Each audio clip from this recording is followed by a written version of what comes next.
Right now, Leppenheim, the capital of the Antares Empire, is engulfed in a sea of fire. A giant ferocious dragon roars madly. With just a single stomp, countless soldiers lost their lives. And it wasn't just one. The capital was being ravaged by a horde of monsters. Observing from above, a majestic voice spoke, "I can't believe our 2 million troops were defeated by the monsters they summoned." A soldier quickly added a report. Approximately 200,000 are dead, and 300,000 are wounded due to their territory and summoning magic. At that moment, a man stood up and declared boldly, "But this is the end for the demon king who destroyed our kingdom and tainted this world with his evil, because true heroes will purge him from this world." His subordinate praised him reverently. "It is all thanks to your brilliant wisdom, sir." Meanwhile, at the Demon King's Grand Hall, the heart of Gyrock, the Hall of Hell. This young man is the hero, Alex von Hallein. Today, your evil ends. It's time for you to return to the shadows, O Demon King. The one seated on the high throne is the Emperor of the Antares Empire, Leppenhart Wald Antares, the Demon King Leppenhart. The mighty sword Saint Cirrus followed Alex's lead. "Demon King, we will destroy you and put an end to this dark empire." Leppenhart sneered in annoyance. "How irritating. All this work I put into building my nation, and you insist on calling it a dark empire. It has a perfectly fine name, Antares. The sun and moon rise here just like anywhere else." "The King of Fists," Tesron declared heroically. "Your dark empire is summoning demonic creatures. Once you are gone, the evil nature of those corrupted monsters will vanish with you." "What demonic nature crap is this?" Leppenhart thought with contempt. "They were always like this. All I did was teach them human war tactics. How many times were we at a disadvantage? They call it corruption just because we use a few strategies. We're only doing what humans have always done." He spoke calmly. "Are all 4 of my war kings dead?"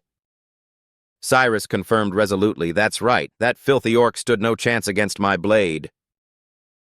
It was only then that Leppenhart's fury began to surface. "Don't tell me Tacid, the mighty orc warrior, has been killed." Orcs may seem barbaric, but they are loyal and simple people who live by hunting and gathering. How can people call them monsters when they protect the weak and fight against the strong? Sure, they aren't very clean since they rarely bathe, but the happy memories he had with them made his anger boil. "Your Majesty, please try some of this." Tesron boasted triumphantly, "Of the 4 heavenly kings, that filthy troll demon has paid for its sins." Leppenhart's annoyance was palpable. Holy Master Atilka has returned to the earth too. Trolls might look a bit scary, but calling them scoundrels is going too far. They're just a tribe that honors nature and cultivates the soul. Saint Elin dealt him another mental blow. The wicked dwarf who worshipped a shadow god has also been enlightened. Leppenhart muttered, nursing a headache. "I can't believe Macklin is gone too. And since when was the dwarf god Alport known as a shadow god? How arrogant. They consider any god other than their main god Sayre and the other 12 to be a demon." The Wizard of Light Jade. Arclight arrogantly unleashed her power. "I sent that vile dark elf to meet her maker. My magic was too powerful for her." Leppenhart's expression twisted in fury. He furiously unleashed the dark power he had been suppressing for so long. "You dare kill Cirrus, are you asking to die?" Tesron shouted, berating Leppenhart. "Now your true colors are showing. Demon King dark elves are depraved creatures steeped in shadow. They're not worthy of pity." He stood up for Cirrus. "She's not a dark elf. I mean, her skin is a little dark, that's all. It's only because you humans destroyed the forests and drove her people into the barren wastelands where they were exposed to the sun. How dare you call a pure-blooded high elf a dark elf?" Leading the subjugation party, Alex stepped forward. "With this sword I will bring peace to the souls of the departed." Leppenhart growled in response. "Is that so? Words are cheap. Then who will bring peace to the souls of the other races that have been..." Alex stubbornly condemned him. "You are despicable, Leppenhart. If not for your evil powers, those demons would not have been corrupted and could have lived according to their true nature. Leppenhart realized the nature of this cruel reality. It's pointless. This conversation is going nowhere. To them, the other races are just wretched creatures who dared to step out of their place as slaves. All they see are demons that need to be destroyed. Without further hesitation, he decided to wipe out the entire hero party. Fine then. I will become the demon king you want me to be. Leppenhart unleashed his maximum power, blowing Alex's entire party into the air. With tears in his eyes, he made a formal declaration.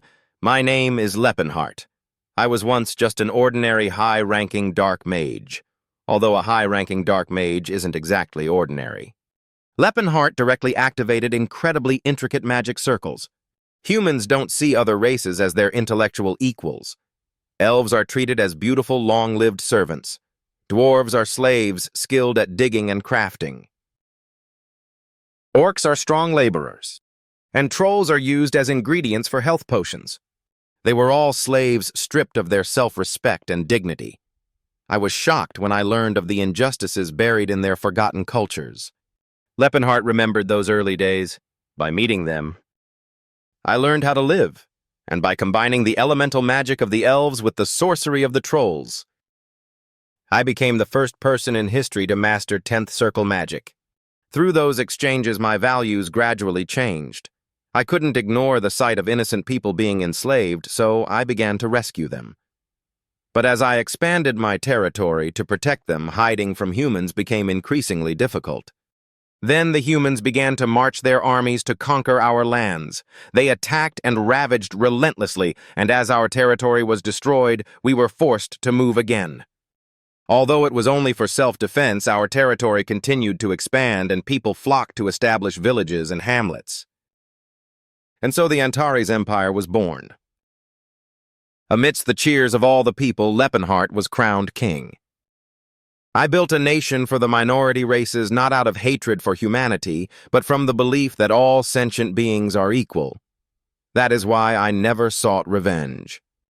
He realized with anguish that this, however, was the price he had to pay. Although the Empire's citizens considered this place a paradise, the humans claimed it was just the Demon King's evil magic enchanting them. Perhaps having orcs and goblins as royal guards made them feel threatened, but that was no reason to slaughter innocent civilians and comrades. Leppenhart's power erupted with surging fury. As their leader, I have a duty to protect my empire. If their laws permit them to kill us, then I will erase those laws and create new ones. The first to be sent to his grave was the leader of the Heroes Party. With a single move, Leppenhart sent Alex flying. He sneered mockingly. The world calls you a hero skilled in both swordplay and magic, but in reality you've mastered neither. Tesron screamed in horror. Alex! Leppenhart thought with contempt. Humph. You could call him versatile, but in the end he's just a jack of all trades. In stories, the hero is always the one left standing, but in reality only a specialist can truly succeed. The only one still standing now was the mighty Tesron, the King of Fists, a man of unparalleled strength and endurance. I managed to deal with the others somehow, but Tesron, he's different. Like a tempest, Tesron flashed forward and attacked Leppenhart.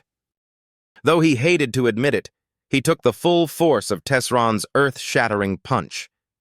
This was a man who had dedicated his entire life to honing a single skill to its absolute limit. Defeating him without giving Leppenhart a moment to recover, the King of Fists charged in, determined to finish him off.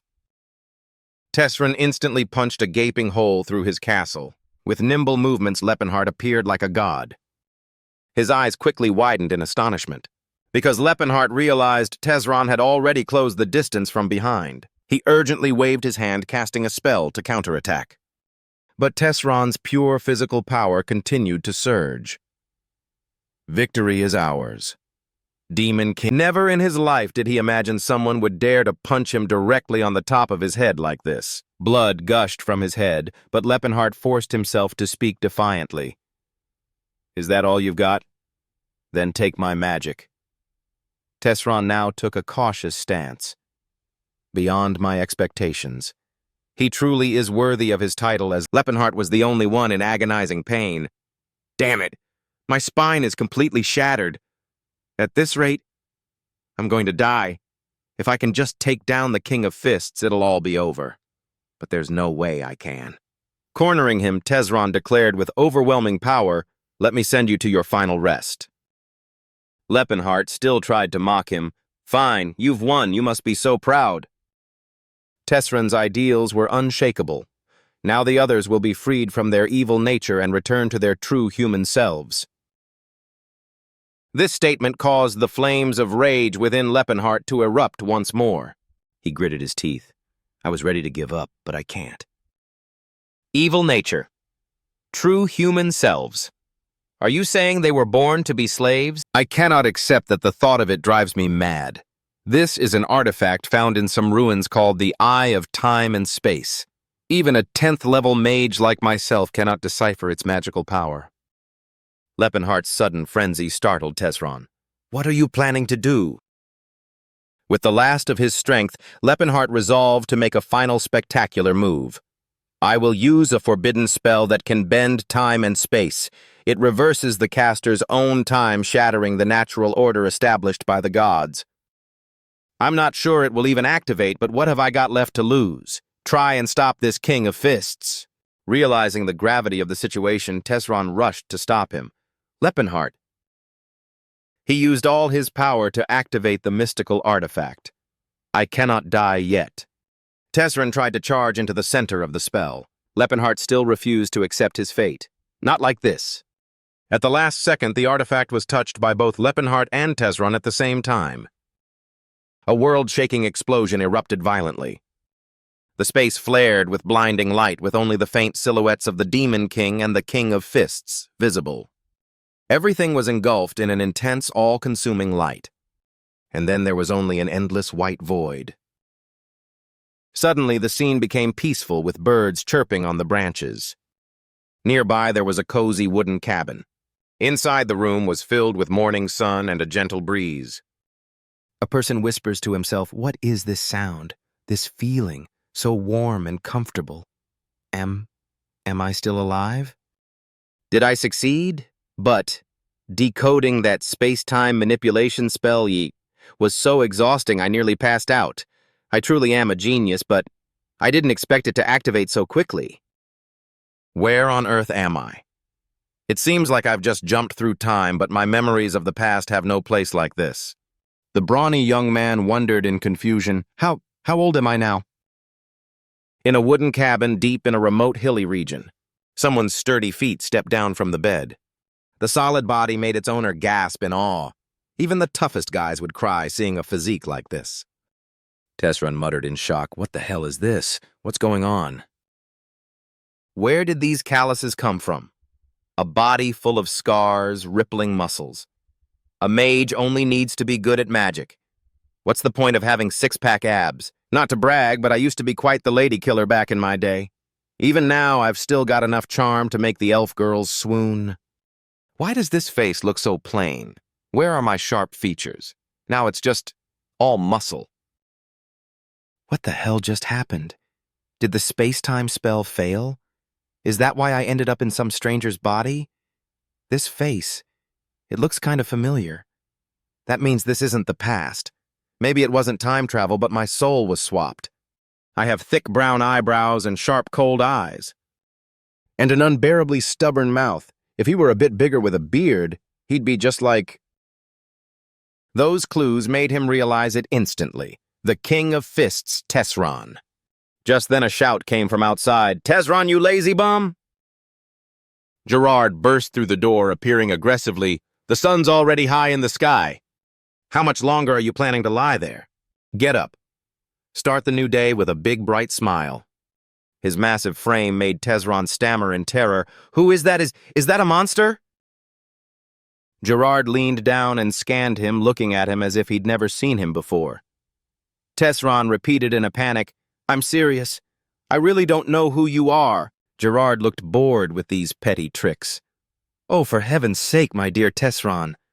This is the second time you've pulled this amnesia act.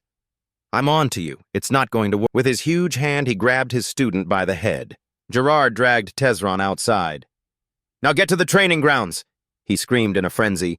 Wait, what? Training! His brain quickly identified Gerard. Based on his words, this person must be Tesron's master, which means he's the strongest person on this continent. The King of Fists, Gerard Chrome Proteus. Ah no, the former King of Fists is more accurate, Gerard Chrome Proteus. Before he could explain anything, Tesron was tied tightly to a tree trunk. Hey, old man, just listen to me for a second. Gerard bluntly covered his mouth. That's enough. You're talking way too much today. All right, let's begin today's training session. Tesron's face was now filled with overwhelming terror. Grabbing a large bamboo pipe, Gerard swung it with all his might at Tesron. He was in so much pain that tears and snot streamed down his face. Tesron trembled, thinking to himself, what the hell is going on? And it wasn't over. Gerard unleashed a continuous combo, beating him to a pulp without missing a single strike. Tesron had no choice but to bid farewell to his love, Cirrus. I'm afraid I won't be seeing you again.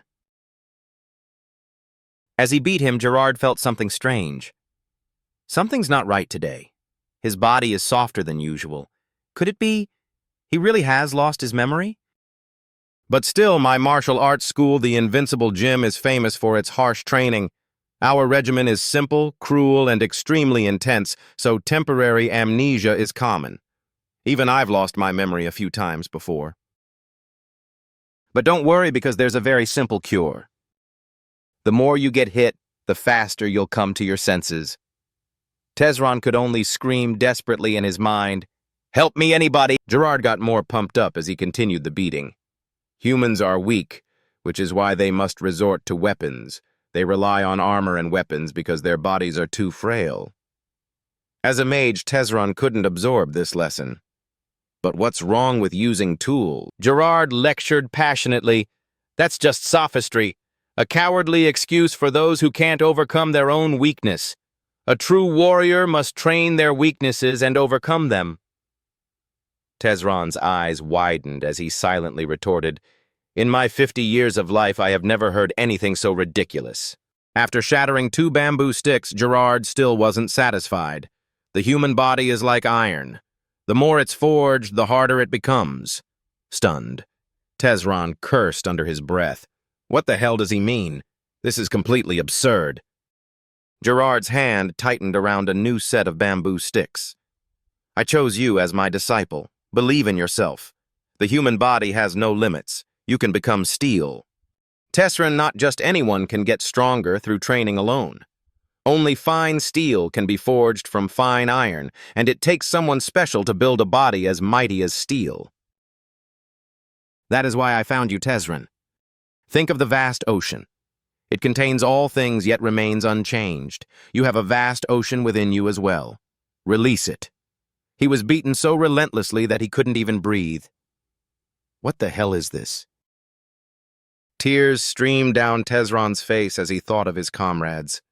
The sea, the great ocean, the vast sea. It wasn't until sunset that Gerard finally let his student go. That's enough for today. Go get some rest. His body covered in wounds. An exhausted Tesron groaned.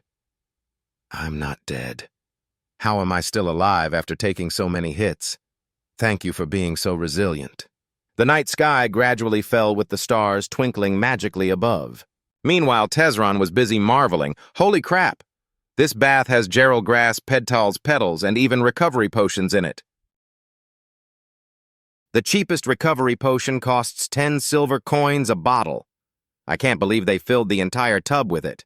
They say the queen bathes in milk for her skin, but that's nothing compared to this. Why would you prepare a medicinal bath like this? Gerard appeared and calmly explained, because after iron is forged, it must be cooled. Tesron understood the principle immediately. They push the body to its absolute limit, forging every muscle and bone to the brink of death, then use aura and recovery water for immediate restoration. That way the body regenerates before being destroyed, becoming even stronger than before. Sounds like this might not be such an insane training method after all. I've fought Tesron before, so I know exactly how tough his body is. He must have trained this way since he was a child. Now only one question remained in his mind. What about the Leppenheart of this current timeline? The young Leppenheart. Does he exist somewhere right now? Can two versions of the same soul coexist in the same timeline? If they can, then I can think of two possibilities. One, I, the Leppenheart from the future, am currently in Tesron's body and we are coexisting. Tesron continued to reason. The body of the young Leppenheart now houses the soul of Tesron, the King of Fists. The next day, Gerard presented Tesron with a mountain of food. Eat all of this. You need to nourish your body after exerting yourself to the fullest. All right, now let's go for a light jog to help you digest. Can't handle it anymore? Or should we continue with this morning's training session? The thought terrified him so. Tesron hurriedly replied, No, that won't. Damn it, how much longer do I have to keep this up? After a long day of grueling training, Tesron was completely exhausted. He stared blankly into space, muttering to himself, I'm inside the body of a young Tesron. I have no idea how this will affect the future. I have to get out of this place. If my younger self exists here, what will happen when our two souls come face to face? The uniqueness of a soul is an inviolable law of the universe. If things go wrong, both souls could be destroyed. The young Leppenheart won't even start learning magic for another 10 years. Right now, he's probably got his nose buried in a book at the Delphia Magic Tower, so the chances of us meeting are low. But what if Tesron has taken over my body? He would surely hunt me down.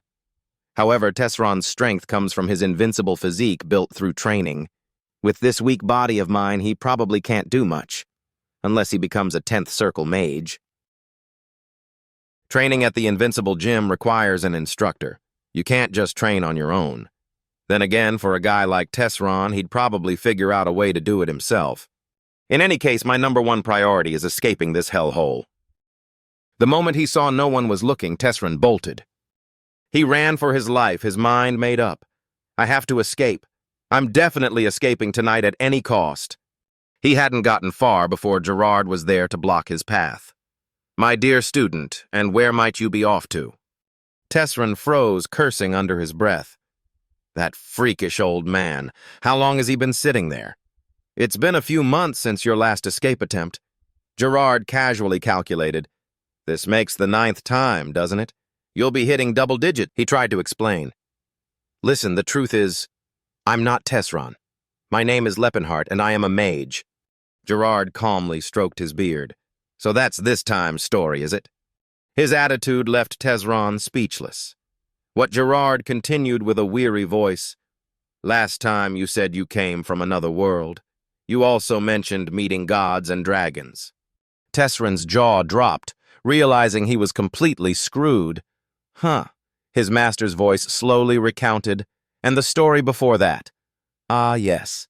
You were a martial arts master reincarnated from a place called Huan on the eastern continent. That was a bit more convincing than this one, though. I'll let it slide for now. Now get back inside and go to sleep. In the end, Tesron was dragged back to the wooden cabin by his head. Damn it, I failed today. But I will succeed tomorrow. Fine, today's jailbreak was a bust. I'll admit defeat for now, but don't you dare think I'll be stuck in this place forever. On his next escape attempt, Gerard was once again waiting to block his student. Tesron, I tried all of these same tricks back when I was an apprentice.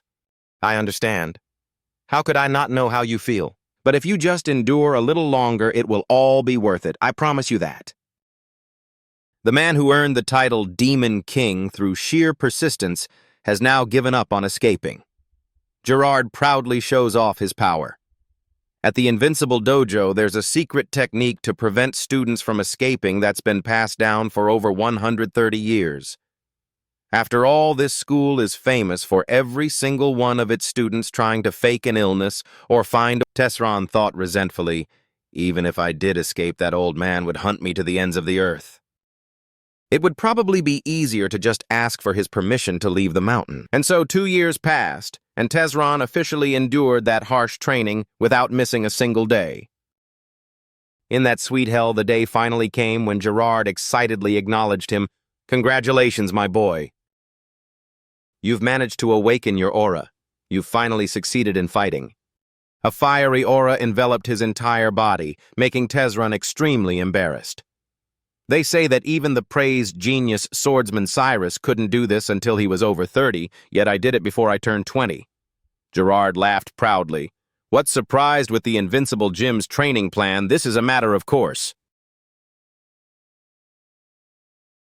When the body is trained while simultaneously activating survival instincts, the will to live enhances your life force, and that boosted power manifests as an aura. This stick doesn't hurt when I hit you anymore, right? Let's move on to the next level. It's time to train your skills. Tesron couldn't hide his joy. I finally get to learn some practical combat techniques, so what kind of skills will we be training Master? Does this mean I'll be leaving this mountain soon? Gerard smiled with delight. Compared to Tesron, his fist had an aura 100 times stronger. You just get to... He felt as if he had just fallen into a different kind of hell. And so, another 3 years passed with sparring sessions more insane than anything else he'd experienced. The southern region of the Vasily Kingdom, deep within the treacherous Rakid Mountains, a place where a majestic waterfall was crashing straight down to the foot of the mountain. Standing there was Tesron after 3 years of diligent training. The presence his fists now carried was on a completely different level. Alarm beep. Tesron focused his strength, gathering all his power into one punch. He took a step back to gain momentum, then unleashed his move decisively. Aiming straight at the cliff face, Tesron unleashed his full power in a world-shaking punch. He carefully assessed his own ability. Still maxing out at only 3 layers, huh? I feel like I can still level up with just a little more training. The Horn of Calamity is a secret technique that pours the body's entire power into a single destructive blow. The aura condenses into layers, forming the shape of a horn, hence the name. I have to push it to 4 layers somehow. The final stage of the Horn of Calamity is 9 layers. It's an attack that creates 9 shockwaves rumored to be able to kill even gods. But the Tesron of his previous life only reached 7 layers, and even his master Gerard only managed to touch the 8th. Master said I have to reach at least 4 layers before I'm allowed to leave the mountain. He's gone down to the village. Probably won't be back until he's had a few drinks. In the past, I would have seen this as a chance to escape. That's enough physical training. No more physical training. Tesron switched to chanting, Delphir Lesteren seize the space and become the bullet that strikes down the enemy. The magic orb he created was launched straight towards the forest. But while the movement looked impressive, it had no destructive power. Tesron scratched his head and muttered, My body won't listen to me anymore. I have all this magical knowledge thanks to the artificial illusion. But can I really become a mage when my body can't gather mana or perform simple calculations? Suddenly his gaze became highly alert. Tesron detected a presence from afar. What I'm sensing is definitely not human. A foot full of sharp claws slowly came into view. The monster had messy hair with beads of sweat on its face. Tesron quickly assessed his opponent. So it's an orc. Based on his build, he's probably about 3 or 4 years old. Quite young. Maybe he ran away from an arena or something. Tacid was still trying to be intimidating. Human, pretend you don't see me, and I won't. Having lived through so much, Tesron understood immediately. He's talking to me because I'm not showing any malice. They're a race that avoids needless bloodshed. Even in this situation. Little orc, are you being chased? Tacid couldn't help but be surprised. How does a human know this language? Tesron just shrugged and replied simply, I know a few orc. Hearing this, he let his guard down. What good fortune. You're right, I'm being hunted. Tesron generously proposed, I need your help. Do you trust me? Tacid stated his opinion frankly. We speak the same language, which means you are my brother, and my soul can feel that your intentions are truly good. But brother, if you help me, you'll be in danger too. Through their conversation, Tesron astutely realized he speaks very fluently. Is he an orc of noble lineage? I have the power to help you. Just trust me. He began to cast a spell, his area of expertise. Aiming at the tunnel he had just punched through, Tesron firmly declared, My magic will hide you. Tacid's eyes were filled with doubt. My benefactor is a wizard, Tesron asked humorously. Find that strange. Tacid hesitated for a moment, then admitted, with a body like that, yes. I'm very grateful for your help. After Tacid was out of sight, Tesron heard whispers behind him. What a pain. They grumbled irritably. It's just a few silver coins. Do we really need to go this far for that? Bright snapped aggressively. Hey, you see an orc come through here? His subordinate quickly chimed in. Tell us and we'll give you a gold coin. Breet turned, startled, and whispered, Are you really going to give him a gold coin? The stout man replied with a sly, deceitful look. Of course not. After he talks, we'll just play dumb. Tesron flatly denied it. I don't know anything. Bright persisted like a leech. Suddenly, another member of the group noticed something. There are orc tracks. Bright quickly gave the order. He went this way. Let's go. It was only then that Tesron remembered something. That's right. Basic magic can't hide footprints. That's where I live. Breet flew into a rage and cursed, Are you crazy? How dare you stand in our way, you country bumpkin? His subordinate cautiously warned, Bright, that guy looks strong. The hot-headed man boasted loudly, What's there to be afraid of? Listening to their noisy chatter, Tesron's annoyance was clear. Hey, you, stop wasting time, get out of the way. This guy's physique is impressive, but so what? That doesn't change anything. Remembering Gerard's teachings, Tesron switched to using magic. Your fists are a lethal weapon. A single punch can take down most people. So what should I do, master? You must be appropriately merciful to the weak. From within a magic circle, he pulled out a weapon. For someone whose fists are stronger than any weapon using one is the ultimate act of mercy. Tesron's aura flared intensely as he announced in a firm voice, Don't worry, if I use this to fight, you won't die. The Indestructible Dojo specializes in bare-handed combat, but that doesn't mean they don't teach how to use weapons. Bright's gang laughed and charged forward. Did he just pull out a stick? You want to fight, huh? Well, let us teach you a lesson or two about how. Tesron just smirked, then took a deep breath. He swung the weapon in his hand, forcefully shattering Bright's formation. The remaining subordinates hastily rushed in to help. Damn it, everyone attack at once, die! But the purpose of this staff technique, the only weapon skill they teach, isn't for combat. It's simply a method to toughen up students to become great warriors. Therefore, it strikes every inch of the opponent's body. No defense, all offense. As Tesron fought wildly, he silently noted, Their swordsmanship isn't bad, they must be mercenaries. Seizing the opportunity, one man charged forward and slashed directly at his bare back. Tesron's back was unharmed, but sadly the same couldn't be said for the sword. My sword! Tesron coldly sent him flying. Is that even a human body anymore? Even a sword can't cut it. I know this is my body now, but it still feels unreal. The noteworthy thing about this staff technique is that it won't kill the opponent. Don't worry, you won't die. Even if their bones are shattered and their flesh is torn, they won't die. Not at all. Believing that Tesron let loose. This way they won't. All of the mercenaries were knocked out cold. Help! Bright trembled like a leaf. You bastard, who are you? Tesron casually provoked him. Still threatening me, I guess you can still think straight. It's not fair that your friends are all broken while you're still fine.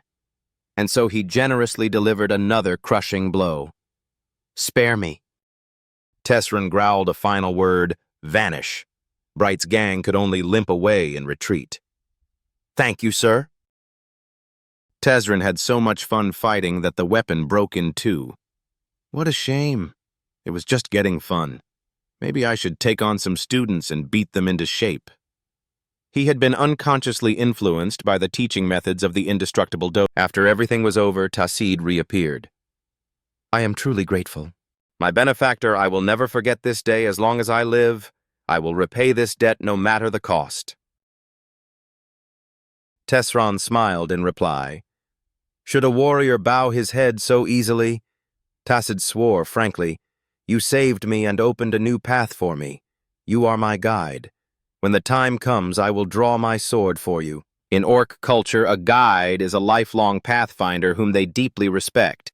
In human terms, it's quite similar to a knight serving their king. Tacid continued respectfully, "May I know my benefactor's name?" Tesron was about to say forthrightly, "I am Tess," but he stopped midway, lost in thought. Finally, he formally announced his name. "My name is Lepenhart. Lepenhart Wald Antares." Tacid repeated seriously, "Lepenhart Wald Antares. I will remember this name." Tesron asked kindly, "I know you don't have many options in this human-dominated world, but what will you do next?" Tacid expressed with determination, "This is a vast continent. Surely there must be a place that will take me in. Even if there isn't, I would rather wander until I die than live as a—" Using the memories of his past life, Tesron gave Tacid directions. "You'll find an unnamed wasteland southeast of Mount Rakid. It will take about 2 weeks to get there. Your people call that place the Land of Trials. That's where you should go. I heard there are orcs living in seclusion there called the Blue Bear Tribe." He then watched Tacid's figure disappear into the distance. "Farewell." The boy also bid him farewell. "I take my leave." Suddenly, Tesron remembered something. "That's right. I forgot to ask your name." Tacid replied brightly, "I am the son of Crota and the wielder of Lat's axe." "My name is Tacid." The moment he finished speaking, Tesron realized. Watching that retreating back, he whispered to himself, "He's Tacid." Tacid is a great orc warrior and one of the 4 war kings. He was once the chief of the Blue Bear tribe and later became the patriarch of the orc race. Could the original Tesron have met the young Tacid? Considering his temperament, I don't think he would have helped an orc. Fate must work in mysterious ways. After that, Tesron remained on the mountaintop, watching the back of the new acquaintance from their strange encounter. A deep nostalgia flickered in his eyes. Tesron remembered the day he officially ascended the throne. He also remembered the valiant Tacid of the future. He remembered the comrades he had always respected. He remembered Cirrus, the one he loved and cared for with all his heart. And his dwarven comrades, too. How happy Lepenhart was back then. And even though he was in Tesron's body, Lepenhart still longed for the day he could meet them again. His comrades, his brothers, and the rearguard of that brave warrior. Another half a year had passed since the strange encounter with Tacid. Gerard clenched his fist, his face ecstatic, preparing to unleash a thunderous punch. "Take this, my disciple!" That single punch of his seemed powerful enough to tear apart the frozen space around them. Seeing the immense force coming towards him, Tesron cried out in alarm, "Isn't that a bit overkill?" To block that single blow, he had to use a technique that made his body harder than rock spiral aegis. Seeing that he could block this punch thrown with 70% of his power, he was extremely satisfied. "Good, very good. Your spiral aegis has reached its peak." "I remember it like it was yesterday when you insisted that Teslan was Riffenhard after being beaten half to death." Recalling the old memory made him cringe. Why is Master bringing up something from 6 years ago? Gerard ignored his gloomy expression and fell into reminiscence. "It's been 10 years since I started teaching you. You've gotten much stronger since then, but why are you still so short?"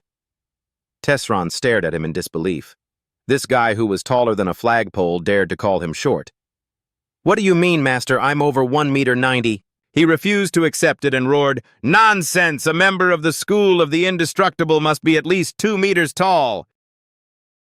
The first warrior king Valkenshut, the second warrior king Calbrain, the third warrior king Rastall. Are you still practicing the breathing technique I taught you? Tesron endured his master's spit flying onto his face and recalled the previous owner's body. "The Teslan I once met was also about 2.3 meters tall. I think it's just a matter of physique, Master." Inside, he cursed silently. "Are you crazy? There's no way I can get any taller. If I use that breathing technique now, my body will become grotesque." Hearing that, Gerard's expression was one of resignation as he tried to comfort him. "It's all right. As long as you're still sturdy despite your smaller frame, that's good enough." "All right then, show me your final result. Begin." The moment he finished speaking, Tesron's pupils began to glow with a brilliant, dangerous golden light. Tesron stomped his foot and leaped into the air, the surrounding atmosphere swirling around him like a vortex. He clenched his fist, his muscles tensing, becoming harder than rock or anything else in the world as power gradually gathered in his hand. Calamity Horn. Tesron threw a mighty punch that tore through the air, the force radiating from him nearly shattering the atmosphere. This earth-shattering punch was called the fourth layer Calamity Horn. With him at the center, the entire surrounding space was shattered to pieces. Water shot high into the sky as a deafening, terrifying roar echoed all around.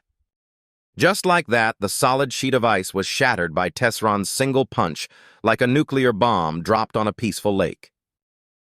Gerard stared blankly at the terrifying scene before him. An almost irrepressible smile spread across his face, and then he burst into hearty, gratified laughter. Excellent! With that technique, you won't be easily defeated.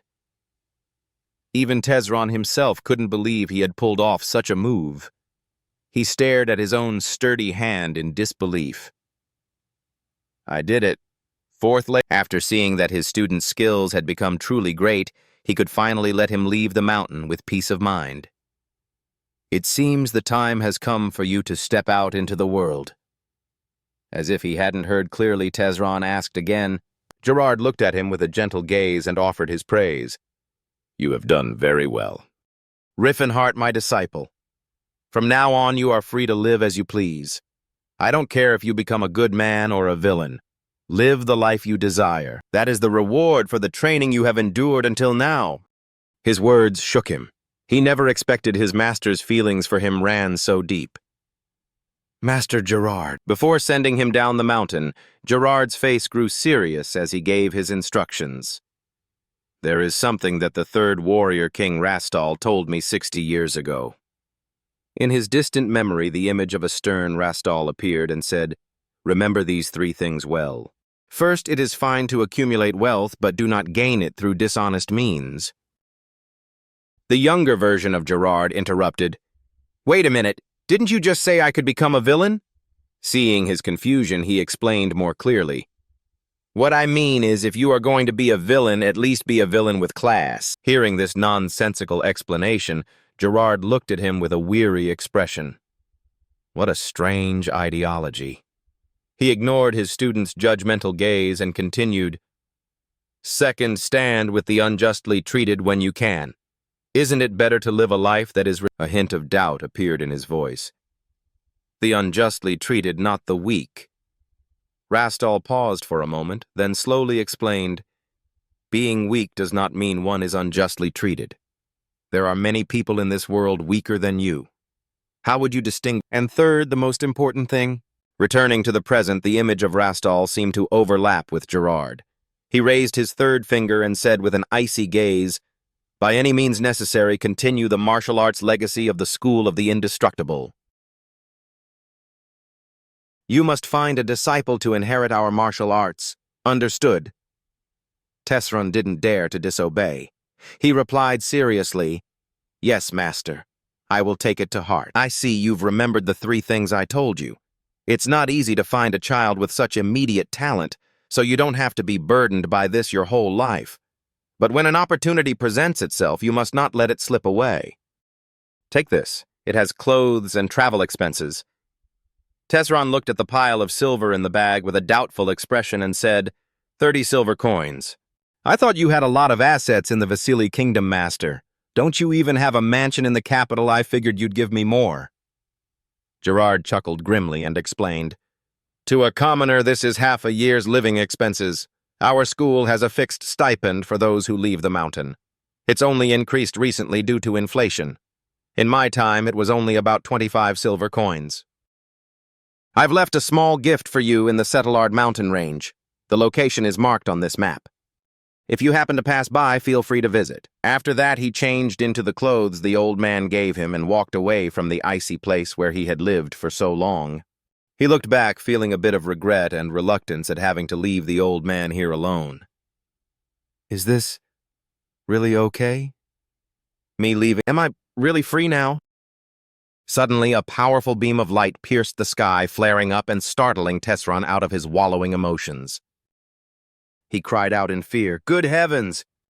It was as if Gerard sensed his feelings.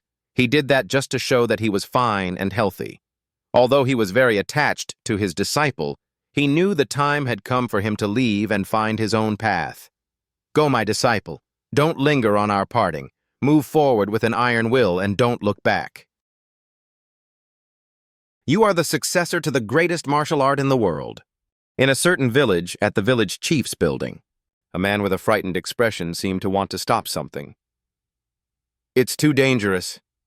The village chief's face showed a glint of determination. Chief, I still have to say this, even if they are nobles. Edward sensed the man's gaze, his own expression unchanging as he asked coldly, What is it, village chief? Though afraid, the village chief stepped forward resolutely to make his request. I demand that you pay for the food and drink that you and your knights have been consuming. He angrily threw a gold coin, his eyes filled with disgust. You disrespectful peasants, here, this should be enough. The village chief stared, stunned at the single gold coin in his hand. Seeing his expression, Edward thought smugly, this is probably the first time in their lives they've ever seen a gold ducat. But the village chief's next words were like a slap to his arrogant face. Sir, this isn't nearly enough. Hearing this, he became furious and shouted, What, you insolent cur! Do you think that just because I'm a noble, I don't know the market prices? How dare you insult a knight? Seeing him get punched by Edward, the other man cried out in terror. Chief! Two villagers stepped in front of the chief to protect him. They looked with hatred at Edward. That damn noble! They're no different from robbers, not knights. They take over our homes, hoard our food, and pay with just one cheap ducat. They don't even consider the cost of transport and labor. Just then Stefan entered and asked coldly, What's going on, Sir Edward? He was stunned for a moment, then put on a nonchalant expression and replied, It's nothing, young Master Stefan. He stepped into the room and with the air of a superior lectured, How pathetic! This is why you can't be lenient with peasants. Give them an inch and they'll forget their place. Tesron remembered when he was Lepenhart holding a beautiful woman in his arms. He affectionately stroked Cirrus's head. Why do you keep touching me? She continuously caressed his bony chest. I just like it. Lepenhart laughed in amusement. What could you possibly like about this scrawny emaciated? Cirrus smiled sensually. It looks fragile and sharp, just like a well-forged sword. That was just the past. Back in the present, Tesron was crying a river. That was my body back then. But now, forget about being a sword. I'm no different from a final war golem made of stone. My body has become like this. At least I'm a lot taller than before. Cirrus must be 70 years old by now, which is about 17 in human years, right? This is the southern region of the Bailey Kingdom, the city of Crom. Since Cirrus will be sold around next year, she must be at the slave auction hall in the Duchy of Chaton right now. What should I do now? Destroy the auction hall and rescue Cirrus. No, if I make a scene, it will hinder the recovery of my magic power. It's better to solve this with money. The price of an elf slave is unimaginable, and right now I don't have a single coin, but that's all right. Because I have a powerful body, supreme skills, and memories of the future. Speaking of which, I remember there's an ancient ruin on the way to the Duchy of Chaton. Stefan urged impatiently. Mage Todd, have you located the ruins yet? He replied in a serious tone. Please wait a little longer. This was a member of the Delphia Magic Tower, a mage specializing in the study of ancient ruins, Todd aged 35. Stefan looked ahead resolutely.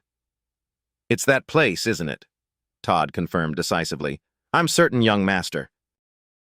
That is the burial place of the great swordsman Sir Claude von Leotus Altion. It had been 3 days since Tesron left the city of Crom. He followed the central road towards the Hatan mountain range. He whispered in amazement, Not only am I physically strong, but I don't even feel the cold. This body is insane. He said that the past kings would all go bare-chested in the winter, didn't he? I have no intention of doing that, though.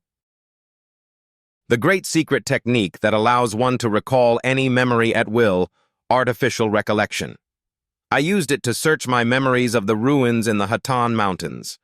Before I turned back time, a mage named Todd, whom I met while studying at the Delphia Magic Tower, said to investigate the ruins with the Marquis Altion's family. And it was right around this time that it all began. Actually, before I turned back time, I had been to those ruins before. Back then, I found the real relics which were buried underground and missed by Todd and his team. I made 2,000 gold coins by selling all of it, so it was quite a large profit. And just like that, Tesron pressed on resolutely towards his destination. Seeing the familiar scenery, he couldn't help but feel nostalgic. Cattle village, just as I remember. The villagers were anxiously debating. What should we do now? We absolutely cannot go near the Valley of Death. They argued fiercely, but they're demanding a guide. Don't you know what will happen if we refuse? You're right. After what happened to the village chief. Damn it, those disgusting nobles. Keep your voice down, what if they hear you? One man stepped forward and offered, I'll go. Everyone worriedly looked at him. Ted, you're going to go. Ted stood firm, declaring, I'm the best climber in this village. I know that his wife and child were crying hysterically. My love, the little girl called out in fear. Daddy? Ted could only sigh to himself. I really don't want... Seeing someone take the lead, the villagers' attitude immediately changed to support. That's our Ted. You can do it. Don't you go back on your word now. Seeing this only made him feel more helpless. I really don't want to go anymore. Suddenly, Tesron appeared out of nowhere. If you don't want to go, then how about I go instead? His face pressed right up against the window scared the daylights out of Ted. What the hell? He quickly raised his bow defensively. Who's there? Tesron quickly explained. I'm just a traveler passing through. I just happened to overhear your story, that's all. Ted was still skeptical. Overheard who just happens to stick their head through someone else's roof. The village chief asked worriedly, Do you even know this area well? Tesron stated firmly. I know it very well. The chief grew even more suspicious. But you still want to enter the Valley of Death? Tesron nodded in confirmation. Well, yeah. I've been in there half believing, half doubting. The people asked again and again. You might not know this, but no one has ever returned alive from the Valley of Death. But you still want to go, Tesron stated bluntly. Like I said, I've been in there before. Consider yourselves lucky. I'm saving a man who was as good as dead. The Valley of Death, also known as the Dungeon, is a remnant from the forgotten Silver Age. 50 years ago, there was a knight named Claude from the Marquisate of Altion. In his youth, at the age of 45, he awakened his aura and performed countless miracles, and his heroic deeds spread throughout the kingdom of Basili. However, great fame often leads to arrogance. Claude took a servant with him into the Valley of Death and perished there. The problem is the magic sword Altion that he carried never returned either. The magic sword Altion is the symbol of the Marquis Altion's family passed down for generations. The effort to retrieve the treasured sword continues even 50 years later with the party being led by Stefan von Lepanto Altion. Tesron had successfully infiltrated their ranks. So, he's Claude's grandson, huh? He then had to watch them flirt. Your presence is so majestic even without a horse. Truly a knight among knights. Stefan smiled back. Relcia, thank you for brightening. Tesron observed silently. Next to him was an elven assassin. Flirting in broad daylight like this. There's a priest in the group, Cillian. I wonder if this young priest can even use divine arts properly. And what's more, I can't believe someone with a face like that is a boy. I really need to talk to Todd, and I'm so happy to see him again after all these years, but I can't find a single chance to talk because those two are always chatting. Todd was just like that when he talked to me back when we were young, too. But why is the atmosphere between those two so strange? Suddenly, Tesron's face paled as a thought struck him. Don't tell me. It's that guy. No way. Todd is a good person. It can't be. As he was lost in thought, Edward started a conversation with Tesron. You made the right decision. He replied politely, You mean about being the guide? It's no big deal? Edward stated bluntly, but the villagers are all cowards always walking on eggshells. Tesron mused sympathetically. From their perspective, it's normal to be afraid. Edward scoffed arrogantly. What's there to be afraid of when the brave knights of the kingdom are with? Tesron grimaced hearing that. Seriously, these damn knights are disgusting. They say there's no knight who isn't arrogant. The knighthood is truly a breeding ground for narcissists. Suddenly, the surrounding silence was shattered by an extremely loud noise. The snow-covered forest began to shake violently. Countless strange figures shot up into the sky. They were revealed to be winged monsters aggressively swooping in to attack. Taking advantage of their agile wings, the monsters shrieked. Stefan's party quickly gave the order. Ambush, get into formation. The monsters attacked with their sharp-clawed feet. Relsia drew her sword and took the lead, making a show of force. How dare a low-class creature like you target a human blessed by Sayer? Stefan also took a defensive stance. Altian knights destroy the enemy. From a distance, Todd, in his role as a mage, cast a wide-area spell, Chain Flame. He incinerated countless monsters, temporarily pushing them back. Cillian quickly joined the battle by supporting the entire team. "O Philonins, please grant them indomitable courage!" Tesron just stood quietly on the sidelines, observing the battle's progress. "They're not too bad, huh? Especially that kid Stefan. His swordsmanship is better than I thought." Of course, that's from a mage's perspective. From a warrior's point of view, it's still incredibly sloppy. No wonder Master Gerard was so proud of his That said, he glanced behind him. Stefan had indeed brought a few orcs to carry the luggage. The winged monsters quickly changed their target, attacking the harmless orc group. They could only brace for impact, not daring to fight back. Just then, Tesron unleashed a devastating punch, taking down one of the winged monsters. He didn't just take it down, he blew its body to pieces. Tesron decided to step in and protect the orc porters. Seriously, no one is even looking out for them. Everything is happening just as Tesron remembers. According to Todd's adventure log, that guide is supposed to die here. The winged monsters are attacking in a frenzy. The leader of this expedition is Stefan of Altian. Amidst the battle, screams echo everywhere. "Is anyone there? Help me," Tesron silently observes. While you couldn't call him, he doesn't seem to care about those around him. But doesn't that make him a bad person too? No wonder the guide ended up dead. Cillian hurries to evacuate everyone. "Hurry, hide behind that tree." Tesron nods in approval. At least she seems to. The winged monsters change their attack pattern, launching countless sharp feathers. With his iron-hard body, Tesron just stands there calmly. These things don't even hurt. Just as he's chilling, a feather hits him in the eye. My eye. It hurts, sure, but Tesron takes out the enemy with a single punch. After all these years of training, do I even have any tears left to cry? Stefan urgently asks his subordinate, "Casualty report. Are the mage and the saintess safe?" Edward quickly reports, "They're both fine." Tesron senses their blatant favoritism. "Hey, what about me? Don't you guys care at all?" Ignoring him, Stefan heroically declares, "Glory to the Knights of Altian." Rest and enjoy this victory. Tesron seizes the opportunity to approach Todd. I have to use this chance to talk to him. "Thank you, Mage. I was safe thanks to you." He just replies coldly, "It was nothing." Tesron continues the conversation. "I heard you're from the Defia Magic Tower.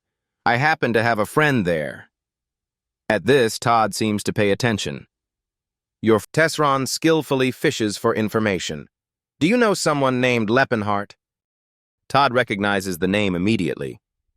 "You mean Leppenhart? I never expected him to have a friend as muscular as you." "He's really so kind and lovely." Seeing his sleazy expression gives Tesron the creeps. Todd asks curiously, "But why do you ask?" Tesron quickly comes up with an excuse. "I was just curious how he's been doing, if anything unusual has happened." Todd answers enthusiastically, "He's fine, studying magic diligently as always." Tesron skillfully moves to the next topic. "Have you noticed anything strange about him in recent years?" Todd pauses to think for a moment. "Something strange, I'm not sure." His nose is as high as ever, his eyes sparkle like jewels, his skin is so smooth. Tesron instantly knows this guy is a twisted freak. He's obsessed with the human body like Gerard, but in a completely different way. Oh God, what should I do? Should I just beat this bastard to death right here? Tesron forces himself to endure it. I was talking about his behavior. Have you seen him act strangely? Even while drooling, Todd feigns indifference. Honestly, I don't really pay much attention to his affairs. Cillian approaches and asks kindly, "Excuse me, are you hurt anywhere?" Tesron quickly points towards the group of orcs. "I'm fine. Why don't you go worry about those orcs?" They insistently claim, "We're all fine, Saintus. We're not hurt. It's okay, we're really fine." But Cillian still uses her holy magic to heal them. Sit still. As she's healing them, the knights come over to bother her. "They'll recover on their own, Saintus. Why are you wasting your mana on them?" Tesron witnesses the whole unjust scene. Even though she's kind and treats their wounds, she treats them like pets, not people. Human beliefs and values are the biggest obstacle. It seems demi-humans still have a long way to go to be treated equally.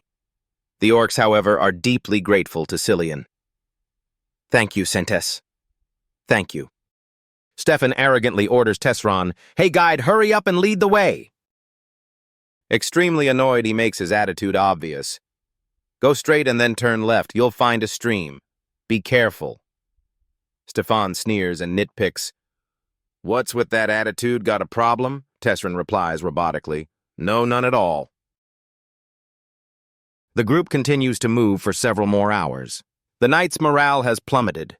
If the basilisks and wild wolves were bad enough, now there's a whole bunch of ogres. How can there be so many monsters in such a small mountain region? Turns out it was Tesron's mischief. What else? It's because I ignored the safe path and just charged straight ahead. He even provokes Stefan. "Do you need to rest for a bit?" Not wanting to lose face, he strains his voice and yells, "Everyone on your feet!" Tesron thinks gleefully to himself. The knight is arrogant, the saintess is short-sighted, and the mage is cunning and sly. Too bad for them deep down, I'm a mage too. To be fair, I didn't trick them. I led them on the shortest path as they requested. It's not like I intentionally brought them here to torture them or anything.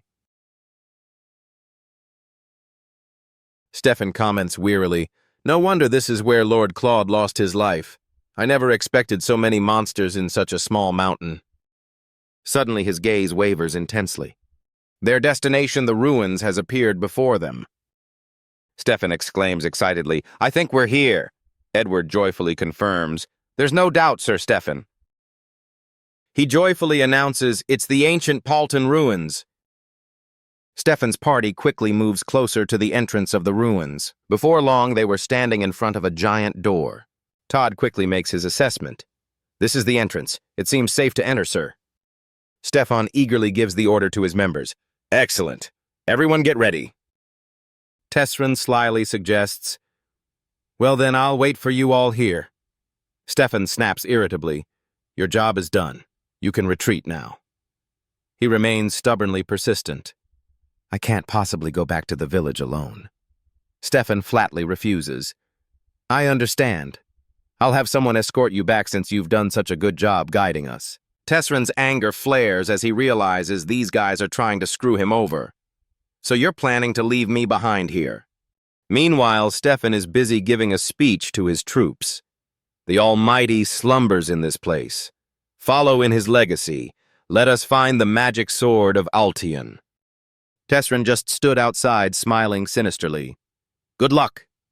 Before he could finish, Stefan had already stormed inside. "Forward, you valiant knights of Altion!" The noisy crowd was gone, leaving Tesron all alone. But that was all he needed. Well then, I suppose I should get to my own business. The ancient ruins of Paulton, shrouded in mystery and overrun by monsters, were actually built in ancient times as an ordinary military logistics center. Though I say ordinary, the technology from that era was anything but trivial compared to today. Tesron entered the ruins alone. "It's been a while since I've been back here. I used to explore this place with Cirrus. Those were good times. He fondly recalled the memories of traveling with his beloved. Leppenheart, a spirit is whispering to me. Back then he had praised her so happily. A secret passage. Brilliant Cirrus. Following the spirit's guidance, Cirrus directly opened the hidden entrance. The memory that followed made Tesron blush beet red. I'm shy, don't do that. I'll kiss you as a reward. What was I doing with Cirrus in the middle of a dangerous place like this? We were so bold. If I remember correctly, the code has to do with the balance between Aqua and Terra, even though it feels like I already have the answer in my hands. But with the meager amount of mana in this body, I can't do a thing. The biggest weakness of this body is its stupid brain. After a moment of concentration, Tesron managed to open the hidden path. Success. I'd better be careful with these clothes. I spent 10 silver coins on them after all. All right then, let's test my physical strength. As he was warming up, Tesron heard a blood-curdling scream echo from the distance. Huh! It wasn't just one, but countless strange screams. What's going on? Why are the people who went inside screaming all the way over here? Wait a minute. Now that I think about it, doesn't this secret passage lead straight to the 3rd basement level? If this path is open, that means there's a sign of intrusion. At that moment, Tesron suddenly remembered something. A sign of intrusion. He declared decisively, I remember now. This place was a military facility after all. It must have an anti-intrusion security system. I never paid attention to it before because it was just me and Cirrus. But now those Altian people are in the basement, right? They must have triggered a trap and been thrown down to the 2nd basement level. Tesron's face twisted in horror. Oh, hell. Just as he predicted, the battle below was raging fiercely. Seeing one of his key members sent flying, Stefan screamed in panic, Sir Edward! He tried to peer into the darkness before him. What is that thing? Looming in the distance was an old, battered scythe. Its wielder was a grotesque grell beast. Stefan realized with a paralyzing shock, we can't beat it. How can a mere human fight against a demon like that? Cillian used his power to heal the injured. O Philinins, please shine your healing light upon us. The soldier, who was just heavily wounded, was now almost fully recovered. Thank you, Saintess. He smiled on the outside, but thought to himself, don't waste your breath thanking me. I need you alive so I can stay. I can't believe the whole floor collapsed. We were almost all killed. Then he spoke up. Thank you, mage. We only survived thanks to your protection spell. Todd raised a doubt. Even if we escape the collapsing floor, can we overcome what lies ahead? The entire group stood there, their eyes fixed on what was in front of them. Just then a soldier was sent flying. A monster struck from the doorway, sending everyone into a panic. Monster! Oh my God, run, save yourselves. At that moment, Cillian stood his ground and began to chant, O Philinins, let your wrathful light shine upon that creature. O Philinins, grant them burning courage. He couldn't help but judge the fleeing crowd. They call themselves knights, yet most of them have already fallen. What a waste of those muscular bodies. Then he continued to cast his spell, O Philinins, grant them burning courage. The knights were then blessed with incredible strength. Todd watched in horror from the side as the knights went berserk. I don't know how many blessings she cast, but they've all gone crazy like they're on some kind of combat drug. Valiant knights of Altheon, let's show that monster our true courage. The monster and the knights clashed without mercy. On his side, Todd also began to cast a spell. Saphir de Clote, O Mother Earth, please extend your hand and reclaim what is yours. A sword was summoned. Meanwhile, a stone-faced Relsia fought on.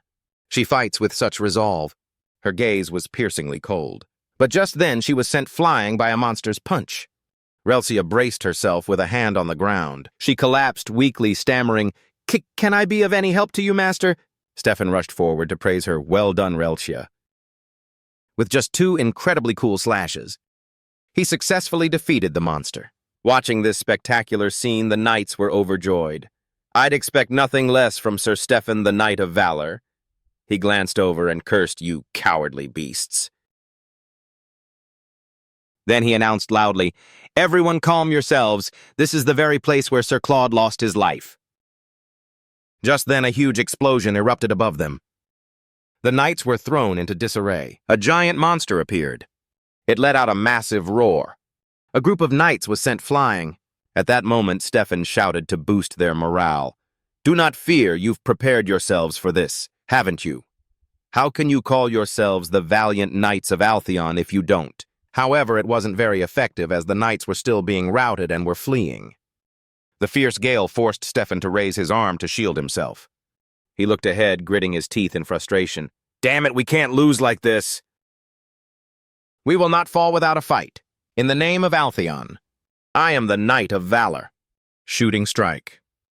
However, his cool charge was met with a devastating punch from the monster that nearly caved his face in. He was sent flying into the distance to the utter astonishment of the other soldiers. The heavy impact as he slammed into the ground left everyone around him in shock. That single blow took Stefan down completely, leaving him unable to get up. Over here, the mage Killian began to chant an attack spell. "Philinins, please annihilate these wicked beings with your light." He then launched a direct attack at the monster's head. After being hit, the monster glanced over at him. Cillian was stunned to see that it had no effect. Immediately after, the monster advanced toward him to attack. Cillian squeezed his eyes shut, bracing for the impact. The monster attacked without mercy. Cillian looked up stunned for a long moment. Standing before him was Tesron. He made an incredibly badass entrance. Suddenly, a shadow enveloped Tesron, piquing his curiosity. But moments later, seeing the monster collapse, Cillian couldn't believe his eyes. What the hell? It died in just one— No wonder I almost died when I took a punch from Tesron. Tesron glanced behind him. Looking at the crowd of injured people lying around, he made a decision. Well, I should probably get them to safety first. However, at that moment, monsters were still continuously pouring out of the gate. Todd and Cillian were bewildered. Who in the world is that person? Carrying the heavily injured Relsia, Tesron fought monsters as he made his way out. "Get out of my sight." A long while later, Stefan finally managed to open his eyes. Edward quickly checked on him. "You're awake." Stefan was stunned by the sight of the scattered skeleton soldiers. "What's going on?"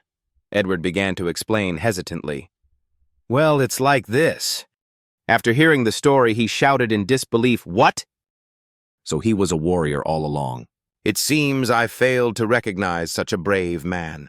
May I know your name?" Tesron replied in a low voice. "I should use a fake name to hide my identity. Leifin, that's right? Todd knows I'm at the Magic Tower, right?" "Yes, I'm Leifin," Edward thought with suspicion. "Leifin, I've never heard that name before. If he's really that powerful, his name should be famous by now." Stefan eagerly continued. "May I ask what clan you belong to?" Tesron answered nonchalantly. "A clan, I don't have one." Hearing this, Stefan grew even more bitter. "What a commoner, I thought you were the scion of some noble house on a training journey. To think you're just some wild savage with nothing to your name. How disgraceful." "Well then, you must have taken care of the monsters we left behind. Your skills are decent enough. We welcome your assistance." Tesron sharply knocked Stefan's hand off him.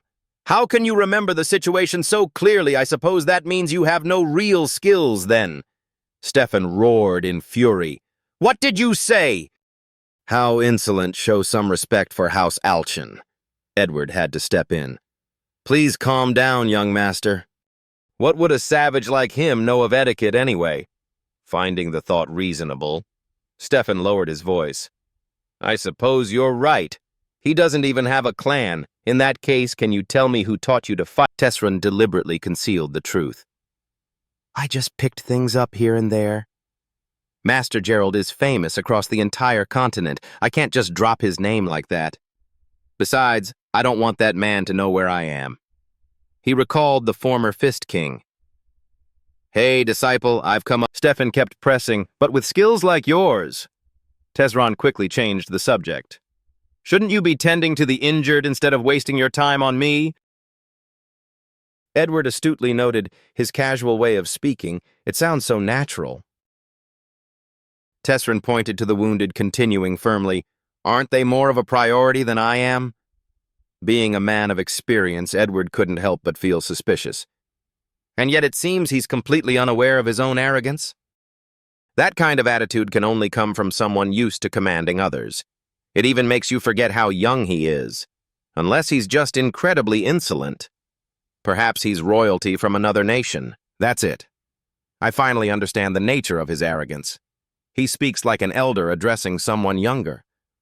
What a strange man. Cillian approached and asked Tesron curiously, "Excuse me, you're Lathan, right? How tall are you?" He hesitated, estimating around 1.92 meters. Cillian eagerly pressed, "What about your weight?"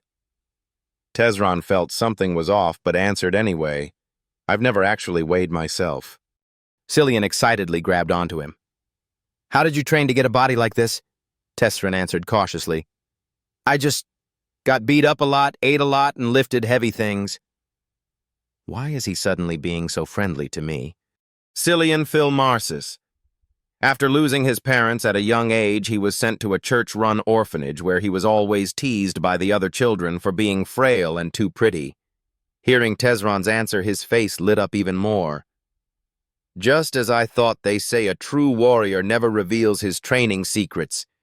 And so Cillian began to yearn for the things he didn't have: a strong body, a confident laugh, a deep, warm voice. He once dreamed of becoming a monk, one who expresses his faith through his body. But reality was completely different from his expectations. His height never changed, puberty never came, and his hair grew uncontrollably.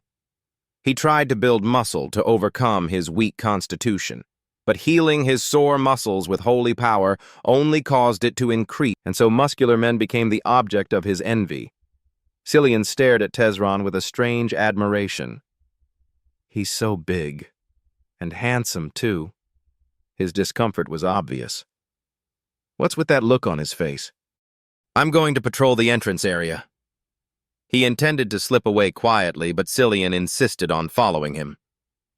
"Let me go." Thinking fast, he replied, "What if someone gets injured while you're away?"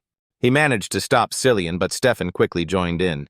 "Then I'll go with him. Relsia, you support the others here." She complied obediently. "Yes, master." Stefan approached Tesron, his voice low and probing.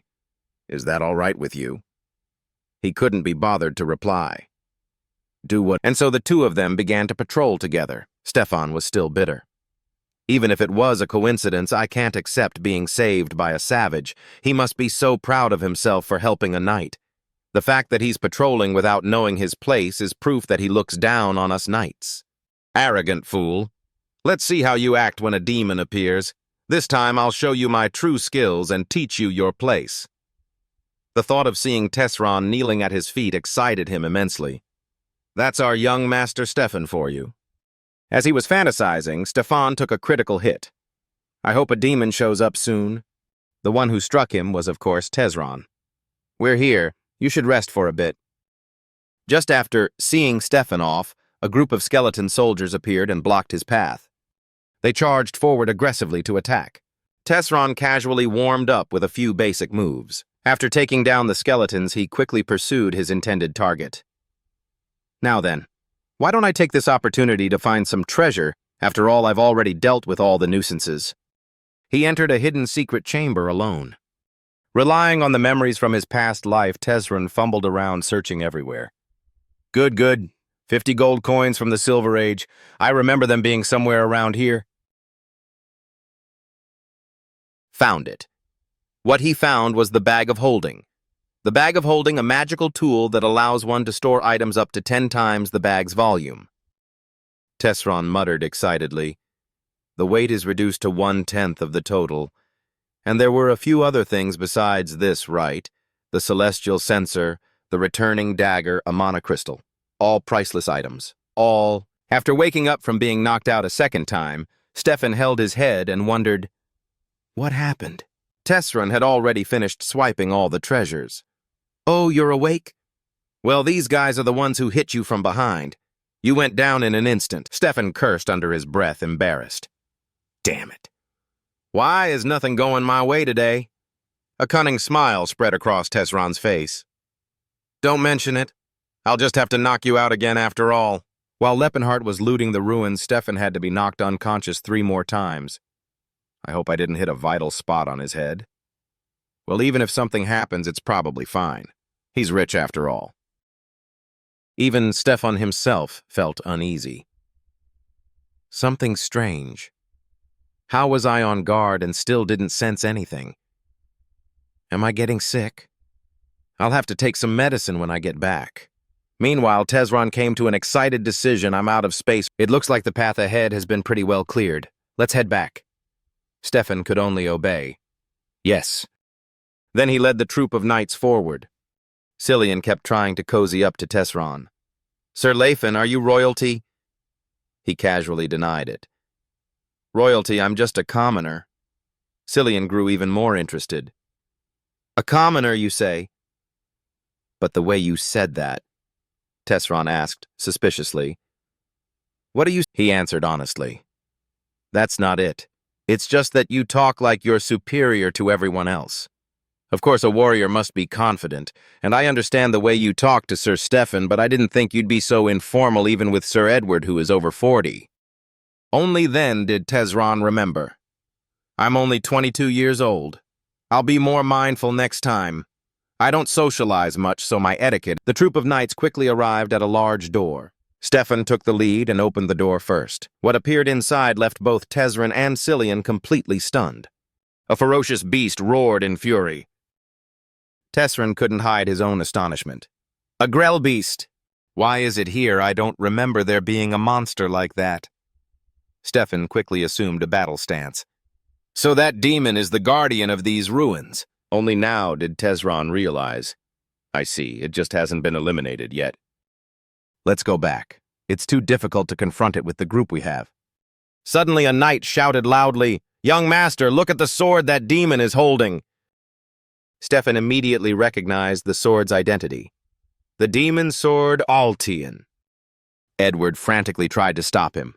Young master, are you really planning to fight that demon? A treasure is right before my eyes, so I have to risk my life to retrieve it. What else is there to do? Tesron spoke up, trying to persuade Stefan. It's too dangerous right now. Now that we know its location, it would be better to return and gather more forces. Stefan stubbornly yelled, What are you talking about? Are you telling me to just stand by and watch the sword of the great knight be defiled by that demon? I cannot retreat. No matter what, I will reclaim that sword at any cost, even if it's in the grasp of absolute death itself. Stefan heroically called out to his men, Everyone raise your swords! His brainless action left Tesron at a loss for words. This absolute fool. Destroyed within a spatial rift, these ruins from the Silver Age still have a self-operating system to compensate for any shortcomings, and a creature from another world was sucked in by the defense system due to a technical glitch. In other words, these creatures called Dungeon Guardians were living peaceful lives until they were suddenly kidnapped and forced into unpaid labor. And when a creature becomes one with the ruins system, it grows significantly stronger. Tesron calmly assessed, Furthermore, that is the demon that killed Sir Claude, a key wielder. If a demon stronger than a Tagrel is the Dungeon Guardian, its power will be on a completely different level. Stefan hastily gave the order. That monster is bound in chains. Are you all really afraid of something that's tied down like that? Tesron coldly reminded him. Are you seriously going to fight that monster? You don't stand a chance. All of you will be wiped out. Edward tried to save face for Stefan. We are grateful for your help, but it seems you are just a wanderer who knows nothing of honor. There are things in this world worth sacrificing one's life for. No, really, you are completely out of your depth in this. Knights of House Altian, sacrifice yourselves for honor, and prove your courage. Watching the knights stubbornly charge forward, Tesron thought with dismay. They can't even handle a Tagrel. How are they supposed to kill this thing? Asked. Cillian also quickly joined the battle. O clerics of Philinins, grant us the blessing of the goddess. The knights charged forward with gusto. Begone, you vile demon! The ferocious grell beast tore through the first line. Tesron muttered to himself in frustration, I told you this would happen. He dodged lightly and commented with a sigh, and there goes another one. What a bunch of walking punching bags. Stefan's voice continued to echo across the battlefield. Hold the formation. We are the Knights of House Altion. Our bravery will make that demon tremble. Tesron calculated silently in his head. I think I've more or less figured out what kind of person Stefan is. No matter what I say, he'll never listen. But Sir Edward seems to be a reasonable man. I can probably persuade him. And Stefan was somehow still holding his own against the Grell Beast. To put it nicely, he was floating like a butterfly and stinging like a bee. To be honest, he was just landing cheap shots. Cillian, standing on the sidelines, continuously used holy magic for support. "O great Philinins, smash that evil creature with your mace of light." A barrage of holy maces rained down upon the Grell Beast. Cillian continuously followed up with more attacks. Witness the true power of Philinins. O great Philinins, bring down 1,000 holy maces upon it. His attack successfully held back the Grell Beast. Relcia seized the opportunity, leaping onto the enemy's head. She distracted it with a flurry of stabs, and Stefan quickly closed in to land a critical blow. Well done, Relcia. Her skill truly impressed Tesron. That girl Relcia seems very skilled, even more so than Sir Edward. She might be the second strongest in this group. Perhaps I've underestimated them. Just then, Todd joined the fray. Rakua de Altun Varus. O cold winds of the north, gather in my hands and sweep all away in a... He finished the incantation, conjuring a raging vortex. Countless blue sensor lines appeared on the ceiling. Then suddenly they turned a warning yellow. The chains holding the Grell Beast began to resonate, chanting an incantation, Hepin Raltar Philoda Rentu Vide Phase Taron. Current defense system failing. Activating Phase 2. Tesron realized in horror that its chains had been shattered. Damn it! It shot upwards with a furious roar. Using its massive body, it effortlessly took down countless knights. Its claws slashed endlessly and ferociously. Stefan was still trying to land a few sneak attacks. Die Grell Beast! Once freed from its chains, every single one of the Grell Beast's attacks was devastating. Stefan took a direct hit, coughing up blood. Seeing him sent flying, Edward cried out in shock, "Sir Stefan!"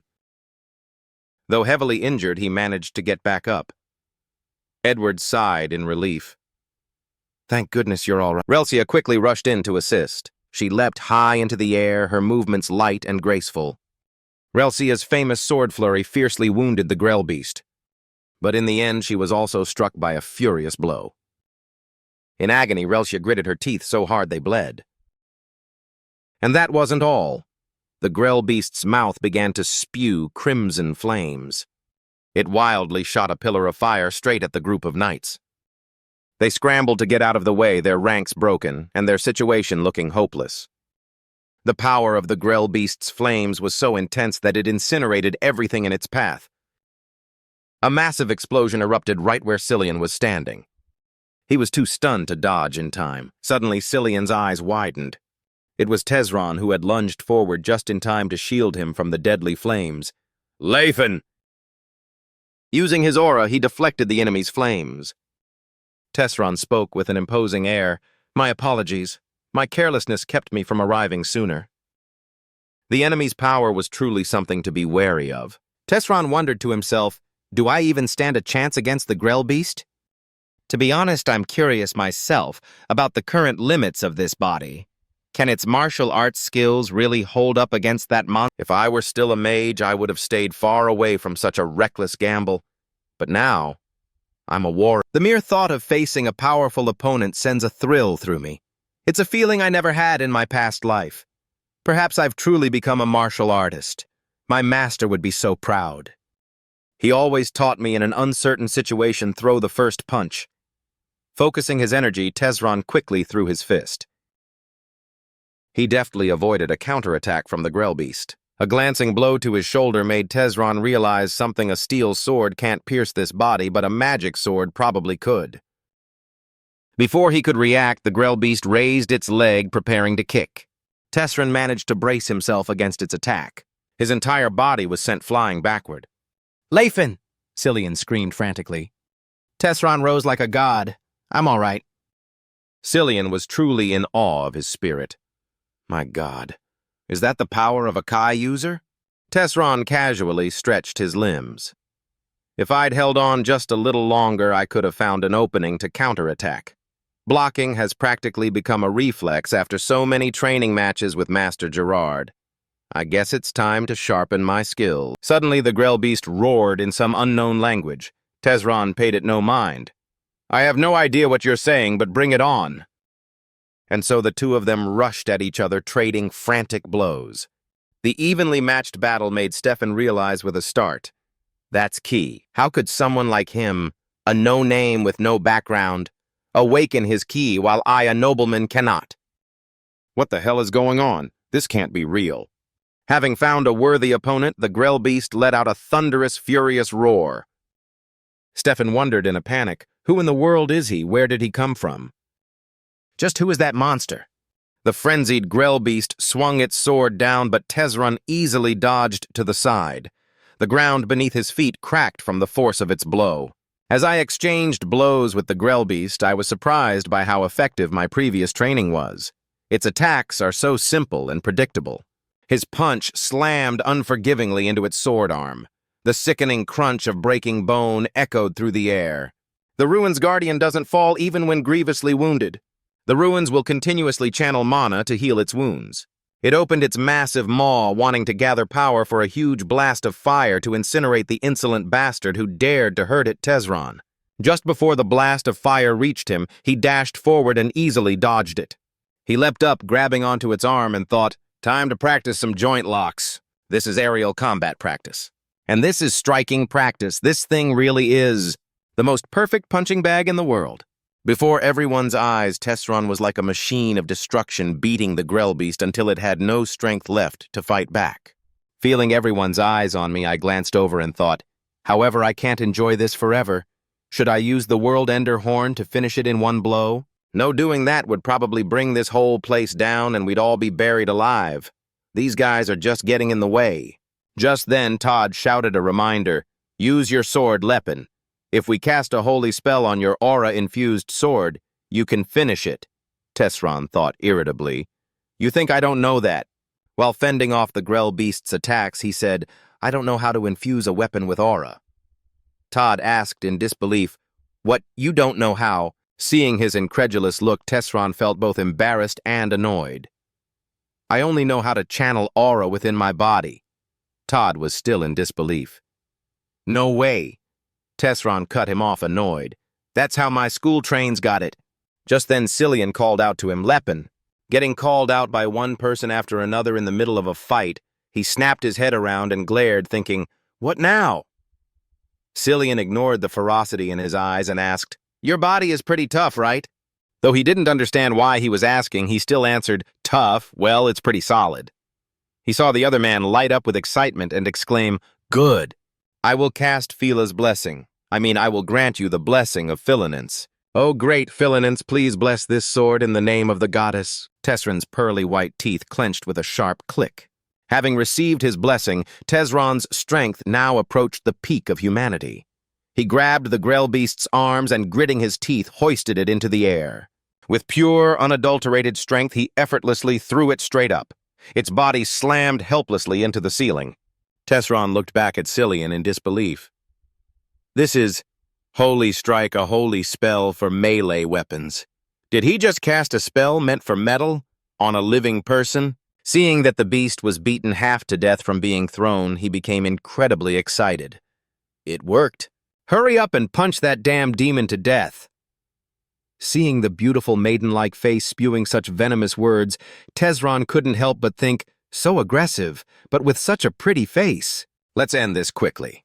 He swung his leg up in an overhead kick, smashing it straight into its throat. Holy kick. Holy knee. Veins bulged on his face. His fist tightened, muscles bulging as he prepared his thunderous punch. With this world-shaking punch, the Grell Beast's entire body was sent flying. The chains on its body shattered from the impact. A move he called Holy Punch. At this point, it could only roar in pain, fear, and utter despair. A thunderous explosion rang out. And just like that, Tesron had smashed it to pieces with a single punch. Cillian stared, stunned at the brutal scene. In his eyes, Tesron had become a true man. The disdain in Cillian's eyes was gone, replaced by a pink haze of infatuated admiration for his masculine power. The complex patterns on the ceiling began to glow. Then they suddenly flickered and vanished. Looking at its ruined corpse, Cillian hesitated slightly. "Is it over?" Tesron, still feeling the effects of the blessing, spoke up quickly. "Hey, dispel the spell already." Stefan, helped up by Edward, asked shakily, "You're Leppin, right? So you've been hiding your true strength all this time. You must think we're a joke. I admit you're strong, but I will not forgive you for trampling on a knight's honor. Were you laughing at us while we struggled?" Tesron had no idea where he was coming from. "What, I never laughed at you guys." To laugh at someone, you first have to actually pay attention to them. I didn't even bother looking your way. Seeing Tesron's back turned to him, he went mad trying to draw his sword for a fight. "What did you say? How dare you turn your back on me, model?" He paid no mind and bent down to pick up the sword. The other man, already weakened, lunged for it and missed, becoming even more unstable and stumbling to one side. When he stood up, he saw the man in the middle of a fall and looked on confused. In the end, Stefan just rolled down the slope like a log, much to Tesron's bewilderment. Both embarrassed and angry, he sat up and questioned him furiously. "How dare you dodge my sword?" Tesron couldn't understand the man's crazy behavior. He offered the sword his tone like he was placating a small child. "Hey, I never laughed at you, so get up and take this. Isn't this what you all were making such a fuss about?" Edward, now quite displeased by the man's foolish actions, gave him a mocking look and then announced to everyone, "He shows no greed even when faced with such a rare and valuable item. This is a true warrior." Stefan could barely endure the humiliation. "Damn it!" Hearing that, he just scoffed to himself. "Greed, please. This is just a second-rate weapon compared to the ones I used to make in my past life. I even mass-produced them. Here, take this, and this one is yours." Seeing that things were settled, Tesron ushered everyone toward the exit. "We should head back now. There's nothing left for you here, right?" The old man, now looking at him with new eyes, laughed heartily and replied, "Yes, let's go home." Only Stefan remained consumed by his hatred. Cattle Village. After returning to the village, Cillian began going from house to house, treating each of the sick villagers one by one. He watched this phony act and scoffed inwardly. First he heals people, now he's handing out gold to the villagers. He sure knows how to win people over. And considering the reputation the Philinance Church is getting because of him, it's incredibly good publicity for a very low cost. Meanwhile, Stefan's group had already set out, leaving the village. He gave the order with a blank expression. "Lord Edward, I need you to investigate that young man named Leppin." The old man smiled brightly and replied, "I thought as much. I knew someone with his abilities would catch your eye, my lord." Hearing that, the jealousy inside him flared up uncontrollably. "There's no way he's better than me." At that moment, Tesron also began to leave the village. Looking at the road ahead, he said aloud to himself, "All right, it's time to go see Cirrus. Hey, by the way, why do you keep following me?" Cillian, embarrassed, tried to think of a reasonable explanation. "Have you heard of pilgrim monks? They spread the goddess's blessings while also caring for her followers." "I have," Tesron replied nonchalantly. "It's called a pilgrimage, and most of them die along the way." As if he'd found his reason, the boy said, "I was planning to return to the church, but now I've decided to walk the path of a pilgrim monk. And if it's possible, I want to travel with the strongest person I've ever met, in a certain mansion." An angry voice echoed down the hallway. "Did you even train it properly?" Seeing the man's anger, the butler quickly bowed low. "My apologies, young Master Vere. I did my best." Cirrus's attitude made him unable to control his anger. He yelled, "A spirit is supposed to be loyal to its master, offering both body and heart, isn't that right? Verette heir to the Karen Guild.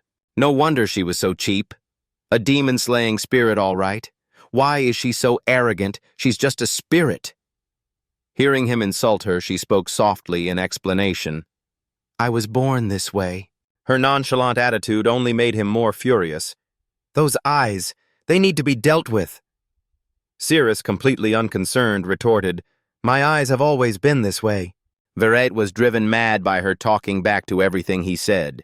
He screamed, demanding to send her back. "Butler, we need to buy a better one. I don't care how much it costs. I bought this one because it was cheap. Who knew it'd be defective? Take her back."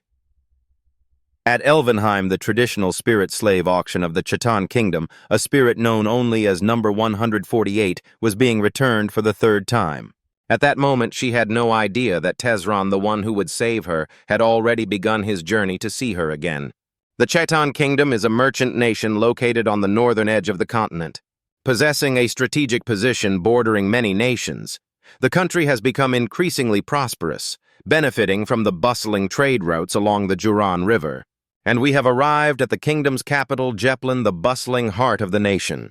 Just as the information suggested, this place is truly prosperous and bustling. The streets are practically packed with people and merchants. Cillian was dazzled by the hustle and bustle. No wonder they call this the top merchant city on the continent. It's so lively. Tesron, with his wealth of knowledge, shared a fact about the place. "I heard this entire city was founded by a rich merchant. He bought the land from the Graham Kingdom. That's why merchants are always favored here, and everything revolves around money. Cirrus is here." Cillian, with his small frame, could barely keep up with his pace. He had to shout from behind to remind him, "Hey, can you slow down a bit? Are you trying to show off your long legs?" Just then, a conversation caught his attention. In an alley, a man named Tarek was holding a wooden club and ordering his soldiers, "Hold him tight." The bald man kneeling on the ground was pleading continuously, "Please, sir." Contempt and annoyance at being slighted flashed in the old man's eyes. "How dare a beggar like you insult the Rolfine Guild, Tarek, head of the Rolfine Guild?" "I'll teach you some manners, you disgusting beggar. I'll hit you 30 times, and I'll give you 30 gold coins." This was the first time Cillian had ever seen such a violent act.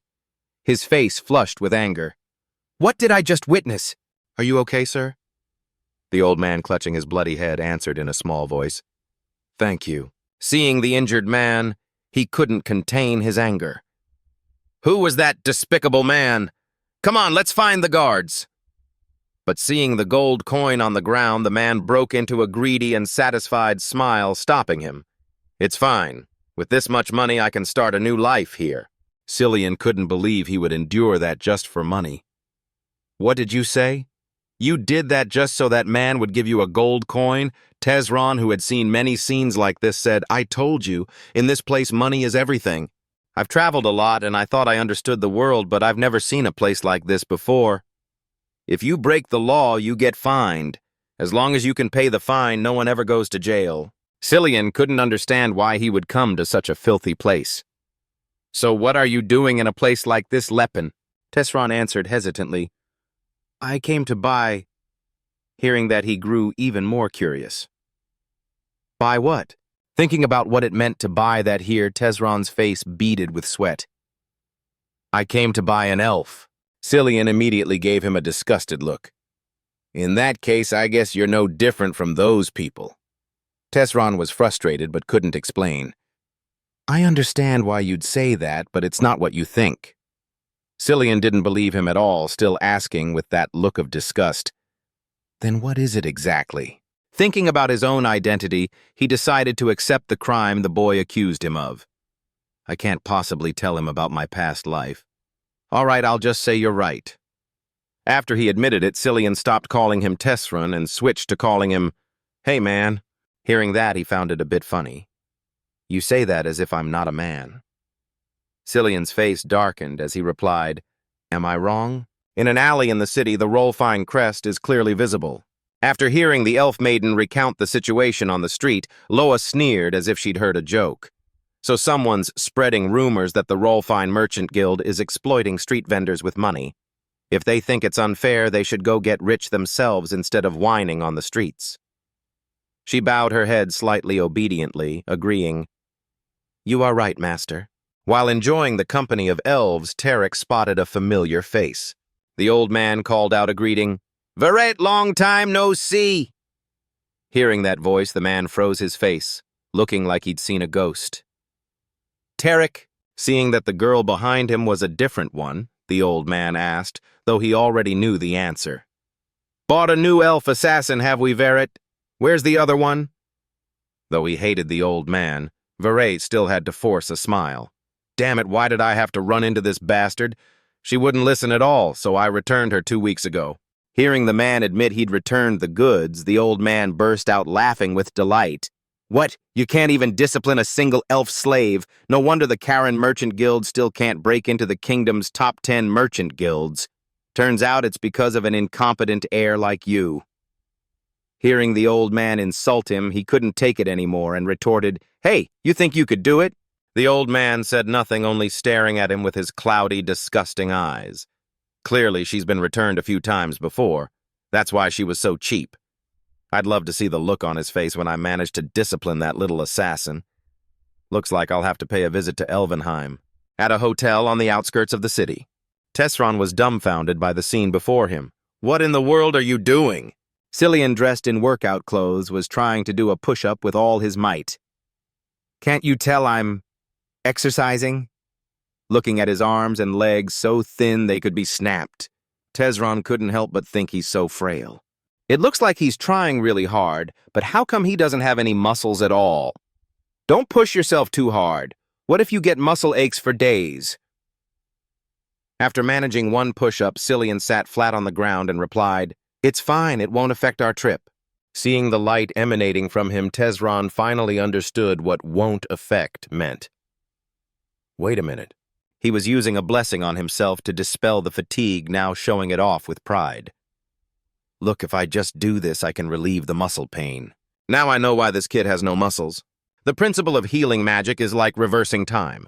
Muscles grow by being broken down and then regenerating, but if you use divine power on them, it's like returning them to their state before the workout. You idiot. Why would you undo all that hard work? At this moment, Tesron could only look at him as if he were an idiot. He wasted 5 whole years. Being stared at like that, Cillian asked, confused, What's wrong? What is it? Seeing his innocent face, he could only swallow the words he was about to say. It's nothing. Later I'll teach you a much more effective training method. By the way, isn't your long hair annoying when you exercise? Grabbing his ponytail, he replied proudly. Even if I cut it, my hair grows back quickly. Cool, right? Tesron, who had figured it all out, thought sarcastically, I wonder why that is. Anyway, I'm heading to the slave auction house now. I've gathered enough money by selling off those artifacts. Seeing him about to leave, Cillian hurried after him. Wait for me. There are many different types of slaves on the market. Without a doubt, elves are always the most sought after. Their appearance fits human standards of beauty, which makes them much more valuable than orcs or dwarves.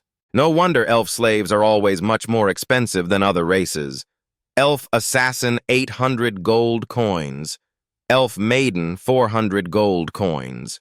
Young elf girl, 100 gold coins. Young elf boy, 30 gold coins. Orc gladiator, 10 gold coins. Orc slave, 5 gold coins. Orc infant, 4 to 5 gold coins. Male elves. No demand due to high suicide rates. The fact that elves live 4 times longer than humans also makes them popular. However, that means their childhood is also 4 times longer. There's even a famous joke about foolish merchants who ended up growing old and dying while still bottle-feeding an elf baby. Cillian looked at the room's interior, overwhelmed by its luxury. I heard Elvenheim is a 300-year-old elf slave auction house. Tesron couldn't care less about that. Just hearing the auction house's name made a wave of disgust rise in his throat. I can't believe they named a slave auction house after the elven paradise Elvenheim. What disgusting bastards. The boy didn't notice his look of disgust for this place and was still saying excitedly, I've never been to an elf auction house before. Compared to the orc auction houses, this place seems to treat the elves more carefully. He sneered at Cillian's naivety. It's meaningless. They're still treated as slaves. Do you really think this makes them happy? The boy asked back, confused. But didn't they live like wild creatures in the forest before?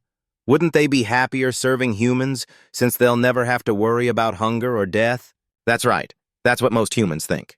No matter how strong you are, you can't change human perception. They'll only feel fear. Tesron's face darkened, a thought burning within him. I must build a new empire different from the one in my past life. It won't be the dark empire of a demon lord, but a nation for all other races. Just then the manager entered lightly, pulling back the curtain to introduce their merchandise. Sorry to have kept you waiting. These are the finest assassins at Elvenheim. Cillian was nearly blinded by their beauty, having to cover his eyes tightly. The manager saw his action and his small frame and misunderstood, joking, "Is this a bit much for our little lady?" Cillian couldn't believe how open this place was. Why would that guy bring a little girl here? Seeing them put on display like merchandise, Tesron felt a deep sorrow. To think that the dryads of the Green Forest descendants of the Great Spirits have been reduced to this.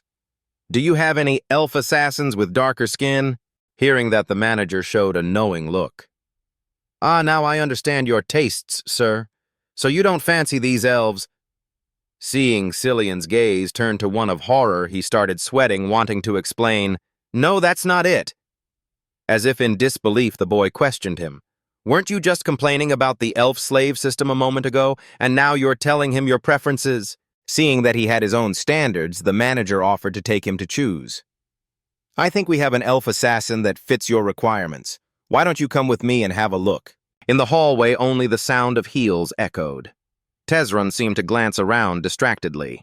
As they passed a group of elf maidens contorting themselves in practice, the manager explained in a soft voice, "Here at Elvenheim, we always keep our elves in constant training. We have been developing various types of products using our unique training methods, and we always feed them fresh fruits, vegetables, and nuts. Elves raised on high-quality food develop a pleasant scent.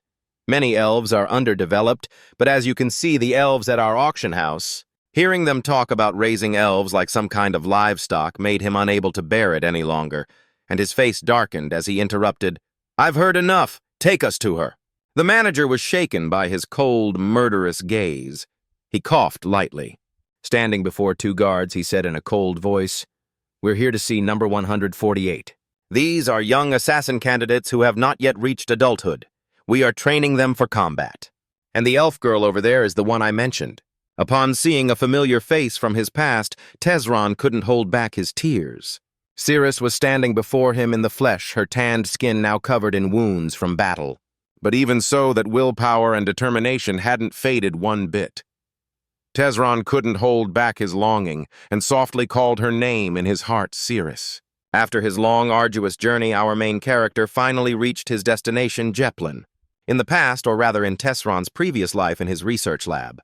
Seeing Leppenhart about to cause another disaster, Cirrus tried to stop him, but it was too late. "Lord Leppenhart, you can't mix those things together." Amidst the loud explosion, her helpless voice rang out, "See, it blew up!" Only then did Leppenhart snap out of it and yell, "It's on fire!"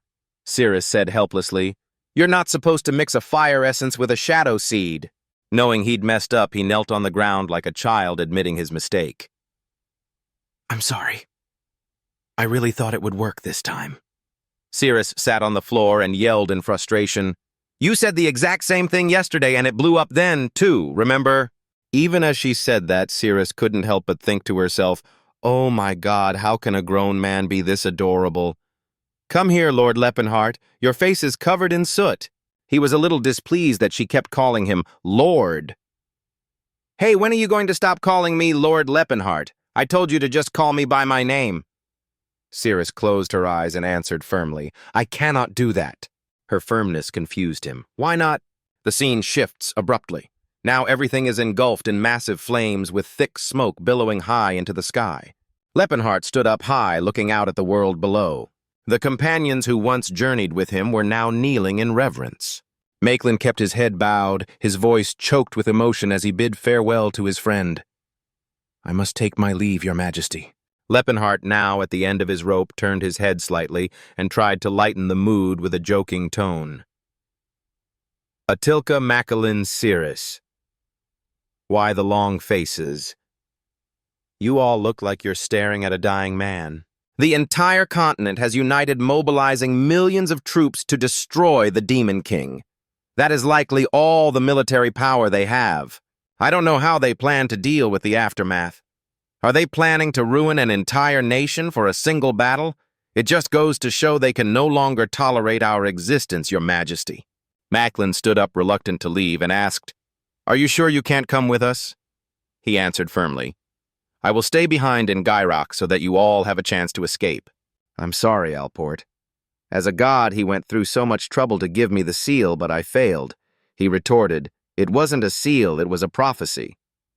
Seeing him try to argue, he just chuckled softly. Same difference. The one who holds the essence of chaos and overcomes destruction after defeating the evil one. Follow him. He will be the one to face destiny and bring salvation. Recalling that prophecy, Leppenhart found it ridiculous. I was so confused when I first heard it. I destroyed almost the entire temple, but instead of getting angry, those dwarves flocked to praise me as their savior. I couldn't understand what was happening anymore. Allport bowed his head slightly and offered a prayer. May the blessings of Allport watch over and protect you until we meet again. Leppenhart, knowing it was impossible, still said, I hope so too. Take care, Macklin. And you too, Tacid and Atlika. Cirrus, it's time for you to go as well. Before leaving, she said softly, I will wait for you, Lord Leppenhart. Looking at Cirrus, Leppenhart, though unwilling to part, still instructed her, You never know what fate has in store. If something happens to me, you must find someone new and... But Cirrus just cut him off. I will wait for you, no matter what happens. He knew his life was fading, but things aren't looking. Cirrus didn't want to hear it. She repeated angrily, No matter what happens. Their eyes met in a silent confrontation. In the end, Leppenhart had to yield to her. He gently pulled her into an embrace and gave her a farewell kiss. Returning to the present, watching Cirrus fight the guards, the manager explained with some hesitation, To be honest, sir, I'm a bit reluctant to introduce her to you. This one is defective merchandise. She's been returned 3 times because she can't be tamed. Despite her good skills, that personality of hers devalues her. And getting rid of an elf isn't easy, you know. We use her to help the other elves develop their combat skills. After all, to raise an elf to be an assassin, they need to accumulate real killing experience. Do you still wish to purchase that girl? Tesron replied without a moment's hesitation. Of course. Seeing him agree to the purchase, the manager grinned slyly. I knew it. This guy has some unique tastes. You never know what these perverts want. I can probably raise the price by 100 gold coins. Sir, the total will be 300 gold coins. Cillian seemed surprised to hear that. Only 300 gold coins? That's cheap. The manager replied with a sorrowful expression. Because she isn't good merchandise. I don't even know if it's okay to be selling her to you. At that moment, Cirrus was brought over. She looked at Tesron carefully. You must be my new master. Looking at her tattered clothes and wounded body, he thought with a pang of heartache, It seems she's suffered far too much. Seeing her body covered in wounds, the manager spoke up solicitously. Would you like me to call a priest, sir? We can remove her scars. Tesron refused and looked toward Cillian. No need. Silin, can you heal her? You must be cold. We should go buy some clothes first. For now, wear this. You don't have a name, do you? Her face devoid of emotion, she answered honestly. I do not. Tesron spoke gently in her ear. Cirrus, can you hear me? She showed neither like nor dislike, simply accepting. Yes, sir. Seeing her somewhat indifferent attitude, he thought she might not like it and asked, What do you think? Do you like the name? She closed her eyes, accepting it. I am Cirrus. I will remember this name. Seeing she didn't object, Tesron's movements became even gentler as he wrapped the scarf around her neck. Well then, from now on, you will be Cirrus Valencia. This confused her. A slave doesn't need a family name, right, master? No, he said, his voice firm.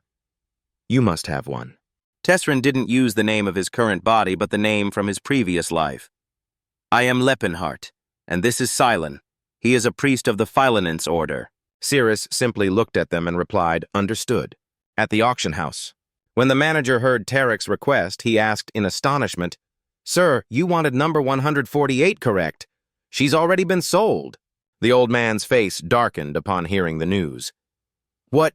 The manager tried to suppress his fear and answered, She was sold about an hour ago. A wicked thought made him immediately think of the most likely culprit, Vere.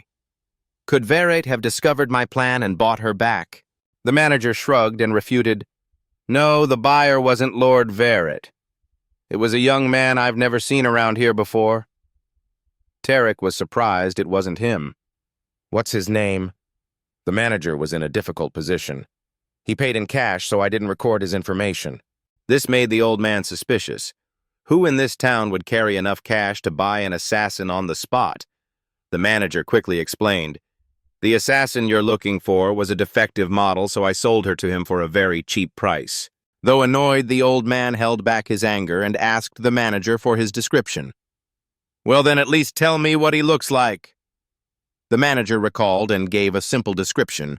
"He's very tall and large. You'll recognize him the moment you see him." Tesron, not yet aware that he was being sought after, was currently frowning in deep thought, staring at something. Her round bottom was hugged by short shorts and her honey thighs were covered by thigh-high boots. What a perfect figure. Cirrus stepped out in her lovely new clothes. Although Tesron was a little dissatisfied with the outfit because it was cheap, he was still pleased with the view it offered. "I know it's not perfect, but wear this for now. I'll find you something better later." "Aren't you hungry?" Cirrus replied meekly. "As you wish, master." Seeing that she was still so formal with him, Tesron said with a sense of helplessness, "Don't treat me as your master." Hearing this, Cirrus thought he was displeased with her. "Do you want to return me?" Tesron panicked and tried to explain, "No, that's not what I meant." His kindness and consideration confused Cirrus. "What's wrong with this man? First he offers me his coat as if showing off, and then he gives me these expensive clothes. He treats me as if I were an ordinary woman." Noticing her scrutinizing gaze, he could only force an excuse. "I just want you to treat me as a traveling companion and a comrade in arms. So could you call me by my name instead of master?" But this didn't lessen her wariness. Is this the type of person he is? He's just a pervert obsessed with adventure stories. I guess he wants to pretend to be a warrior traveling with a swordswoman. Very well, from now on I will call you Sir Leppenheart. Humans, they're all the same. Watching Cirrus and Cillian eat with their cheeks puffed out like two little chipmunks, Tesron cheerfully explained the restaurant's history. Ledantis's Grace is the most famous restaurant in Jeplin. They believe that providing food in the name of Ledantis, the goddess of land and prosperity, is the proper way to serve her. Hearing that, Cillian asked with his mouth full, mumbling, "So isn't all of this free then?" Tesron glanced at him and said, "Does your Philinance order also do business in beauty?" Taken aback, Cillian corrected him a little displeased. "That is what we, the servants of the goddess of love and beauty, must do, and it does not go against our doctrine." Tesron acted surprised. "Really, I heard you make quite a bit of money doing those things."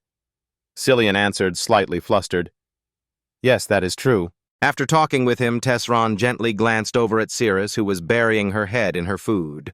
Startled by his gaze, she froze. Then she reluctantly put down her fork. Unaware, Tesron thought she stopped eating because she didn't like the place. She doesn't like this place either. We used to come here every year to celebrate our first meeting. In my next life, I met Cirrus as her savior. But in this life, I met Cirrus as her buyer. There's a big difference between a seller and a buyer. Perhaps I came too soon. Even so, Tesron didn't want to overthink it. He was quite satisfied with the current situation. At the very least, his early appearance had lessened some of the suffering she had to endure. She'll understand my true intentions someday. For now, this is enough. Seeing him approach, the owner of the weapon stall began his sales pitch. "These are the best weapons in our shop. You'll never find weapons like this anywhere else." Tesron gently asked for her opinion. "Cirrus, what do you think? Do you like any of these?" Seeing her pick a sword, Tesron commented casually, "A light sword, huh? I thought you used a dagger." The fact that he knew this made her wary. Wait, how did he know that? Seeing her face darken with suspicion as she looked at him, Tesron felt a pang of regret. "Damn, I slipped up." Miraculously, Cillian spoke up at that moment, saving Tesron from the awkward situation. "Amazing. They say true masters can tell what weapon someone uses just by looking at their hands." In the end, a dagger was fastened to her hip. Cillian's excited voice rang out, "I never thought I'd get a weapon made of silver steel. I've only ever admired these things." Tesron gave him a strange look. Of course. But how often does a priest even need to use a weapon? Sensing someone watching him, he stopped in his tracks and glanced over at the person who had come for him. In the small alley, Romad appeared with his soldiers staring intently at him.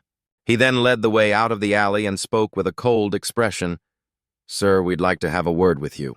Their sudden appearance made Tesron realize this group had come with ill intentions. His face darkened. Knowing they didn't come in peace, his attitude was extremely poor. "What is it?" Romad was annoyed by his arrogant attitude. His face was ice-cold as he replied, "A certain gentleman wants that elf girl." Even hearing this, Cirrus showed no reaction, merely staring at him. Hearing this, Tesron grew even more annoyed, which was evident from his facial muscles and his yellow eyes. "So what?" He presented a letter bearing Tarek's seal. His posture was polite, but his tone allowed no refusal. "Sell that slave. We will compensate you handsomely.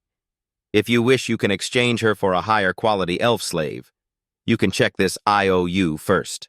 Of course, Tesron would never give up Cirrus. He flatly refused, "I'm not interested." Romad asked again in disbelief, "Are you refusing our offer?" He calmly repeated, "That's right." This stubbornness made him lose his patience. "Do you clearly not understand what we're offering? We already said you will be compensated handsomely." Seeing him still prattling on, Tesron's face darkened as he replied, "You're the one who doesn't understand me. I said I'm not interested." Seeing that neither threats nor persuasion worked, he turned around, leaving a sentence full of hidden meaning. "You're a strange one. I guess we have nothing more to say. You must be very fond of that elf slave, huh?" Tesron snorted in annoyance. "Who does he think he is?" Cillian agreed with him. "We've been running into a lot of weirdos lately." At the Tarek family mansion. Not seeing Cirrus, the old man roared in fury. "What? How could you come back empty-handed, Romad?" He bowed his head low and explained, "No matter how high a price I offered, that fool refused to sell." Hearing this, Tarek yelled angrily, "You should have just beaten him and taken the deed." He had to explain once more. "There were too many prying eyes there. I think you should handle this more reasonably. First, we'll wait for the right moment to capture that slave girl. Then we'll declare her dead and offer double the compensation. Once that slave girl is sold at a low price, it will surely catch his attention." After hearing the plan from him, Tarek seemed pleased. "That's a decent plan. This time take Lantis with you.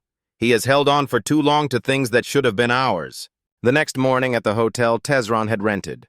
Bags of gold coins spread across the bed were giving off a sparkling light. Looking at the remaining gold, Tesron pondered to himself. "I only planned on spending 2,000 gold, but I ended up using more than I expected. Then again, to rebuild this empire, this amount is really nothing. Perhaps I should invest it instead of just messing around like this." Come to think of it, it was around this time that a famine was ravaging the neighboring Krovence kingdom. The Krovence kingdom is an agricultural nation blessed by Lenvati, the goddess of the earth. Its lands are fertile and its harvests bountiful. For that reason, no one could have predicted that a famine was on the horizon. Thanks to the memories of his past life, Tesron could choose his first investment path. However, by next spring, countless people had starved to death and were brutally cannibalized. Investing in grain now would be a smart move. These three businesses are the ones I need to watch: the Rolfine merchants, the Charon merchants, and the Tauvan merchants. Investing in the Rolfine merchants is a bad idea. That guy was a perverted sex offender in my past life. If I have to choose between the other two, I'll go with the Rolfine merchants' rival, the Tauvan merchants. They're the third largest grain traders on the continent. Meanwhile, in his office, Seabolt was tearing his hair out over a report. Damn it. The Rolfine merchants are selling wheat and barley at half price. How can the second largest business on the continent be so clueless? I'm Seabolt Tauvan, head of the Tauvan merchants. At this rate, we're going to lose all our customers.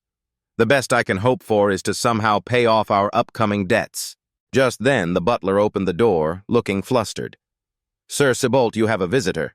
He says he wants to invest in our business. Seabolt, uninterested, waved it off.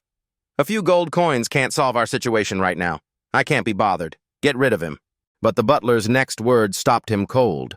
But, sir, he offered a total of 1,500 gold coins. Cybolt, unable to believe his ears, asked again, "What?" Tesron was then invited in. As he sat down, he tossed 3 bags of gold onto the table and immediately stated his desire.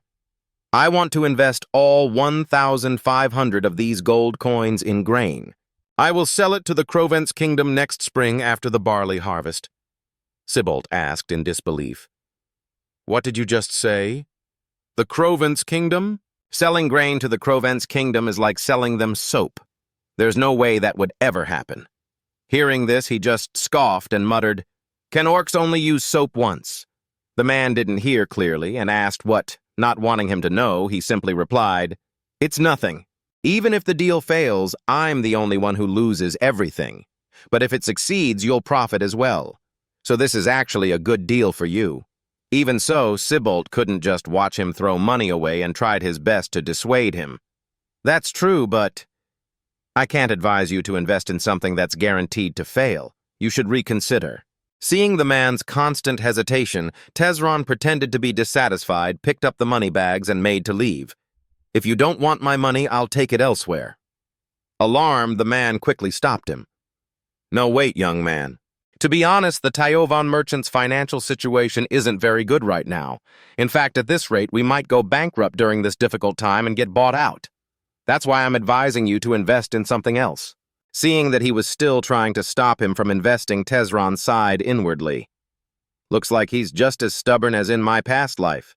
I guess that's just his personality." He then said aloud, "This is my money. I'll use it as I please. Just bring me the papers. You just need to promise me one thing. Don't use my money for anything else without my consent." Under his intimidating gaze, Cybolt didn't dare do otherwise and meekly replied, "Of course, sir." As the butler brought the contract, Tesron seemed to remember something and asked, "And there's a Tyovan branch in the Graham Kingdom, right?" The man bowed his head slightly as he took the contract and replied, "Yes, we just opened a trade route in the north." Hearing that, he pressed on. "So is there a branch near the Delpha Magic Tower?" The man thought for a moment, then answered, "No, but the Ronta branch does pass through Delphia." Hearing this, Tesron immediately asked for his help. "Then could you find someone for me?" He agreed immediately. "Certainly. Just give me their name and I'll get in touch right away." It turned out the person he wanted to find was himself in this life. "I have to use this opportunity to gather information about Leppenhart at the Magic Tower." Meanwhile, at the hotel, Cillian was watching Cirrus prepare for combat training. She swung the broadsword in her hand lightly as if testing its handling. Once she was comfortable with it, she launched into her sword practice. Her standard movements combined with her stunning figure made it impossible to look away. During her practice, old memories flooded Cirrus's mind. A gentle voice seemed to echo in her ear. "We are the High Elves, once the protectors of the Green Forest. All elves lived eternal lives in happiness under the blessing of the world tree Elvenheim. All animals were our friends, and every plant provided us with endless food. Though we were pushed to this state by humans, the great goddess Elia will one day guide us back to paradise. We are the descendants of the great elf maiden. My dear daughter, you must not forget our pride." In the blazing fire, a young Cirrus could only stand and watch, helpless. An elven matron looked down at her coldly and lectured, "You are very beautiful, so you'll have a chance to be sold to a good place. You should start learning how to love and become a good elf." But even so, Cirrus was still beaten by those who bought her. The beatings with a wooden club and his ferocious face were seared into her memory. Being abandoned and left to starve became an almost daily occurrence. The other elves mocked her. The only thing that saved her was her own sword. Every adult had to take up a sword, and they all fought with pride and courage until the very end. That is why Cirrus loves her sword. When she wields it, she can recall the proud image of her parents. That was why in this moment she swung her sword with even more force, as if trying to meet her revered parents once more through this act. So much time had passed and her memories had faded, but there was still one thing she held deep in her heart. The gentle voice speaking in the elven tongue came to Cirrus's ear like a decree from on high. "My daughter, you must not forget our pride." After she finished her sword practice, Cillian, who was standing behind her, couldn't help but applaud. His face lit up as he looked at her with admiration. That was amazing. How did you learn to move like that? She didn't know how to explain and could only reply dryly, "You just have to train hard." Hearing this again, Cillian looked fed up. "That's what Lepin told me." "Do all you warriors think the same way Cirrus hesitated before denying it?" "I don't think so." He didn't pay much attention and started shadowboxing. "Is this how you do it?" Just then a voice cut in. "There you are." A group of people entered, led by a man whose voice was familiar. It was Romad. He'd brought people to capture her. "Come with us, you elf. We're taking you to your true master." Facing the man with ill intentions, Cirrus showed no fear, calmly looking him straight in the eye. The entire space fell silent after he finished speaking. It was clear that in terms of numbers, Romad's side had the overwhelming advantage. But Cillian wasn't scared of him either. He pointed defiantly and shouted, "Hey, who the hell are you guys?" As if he couldn't understand them, Romad launched into a monologue. "Don't expect anyone to come save you. I've already made all the preparations to stop that from happening." Seeing him rambling on again, Cillian cut in, "Hey, we already told you she's not for sale, so why are you still causing a ruckus?" Being interrupted again, he could no longer hold back and raised his sword. "You insolent brat!" But Cirrus blocked it with her sword. Then she slid her blade in, finishing the loudmouth off with a single strike. His entire body collapsed forward, blood spraying from his neck like a fountain. Seeing their comrade fall, the enraged soldiers grabbed their swords and charged, trying to cut her down. With her nimble movements, Cirrus easily dodged the two closest idiots. Then she used her swordplay to finish them off one by one. Her movements were so fast they were dead before they even knew what happened. Romad never expected her to be this powerful. His expression gradually shifted to one of shock and apprehension. "You're just an elf slave." But she was far too strong. Cillian didn't just stand by and let Cirrus protect herself. He began to cast a spell chanting, "Pilanins, please unleash your wrath upon these sinners." But just before he could finish, Cirrus lunged and pulled him back. Something tore through the air, whizzing past him.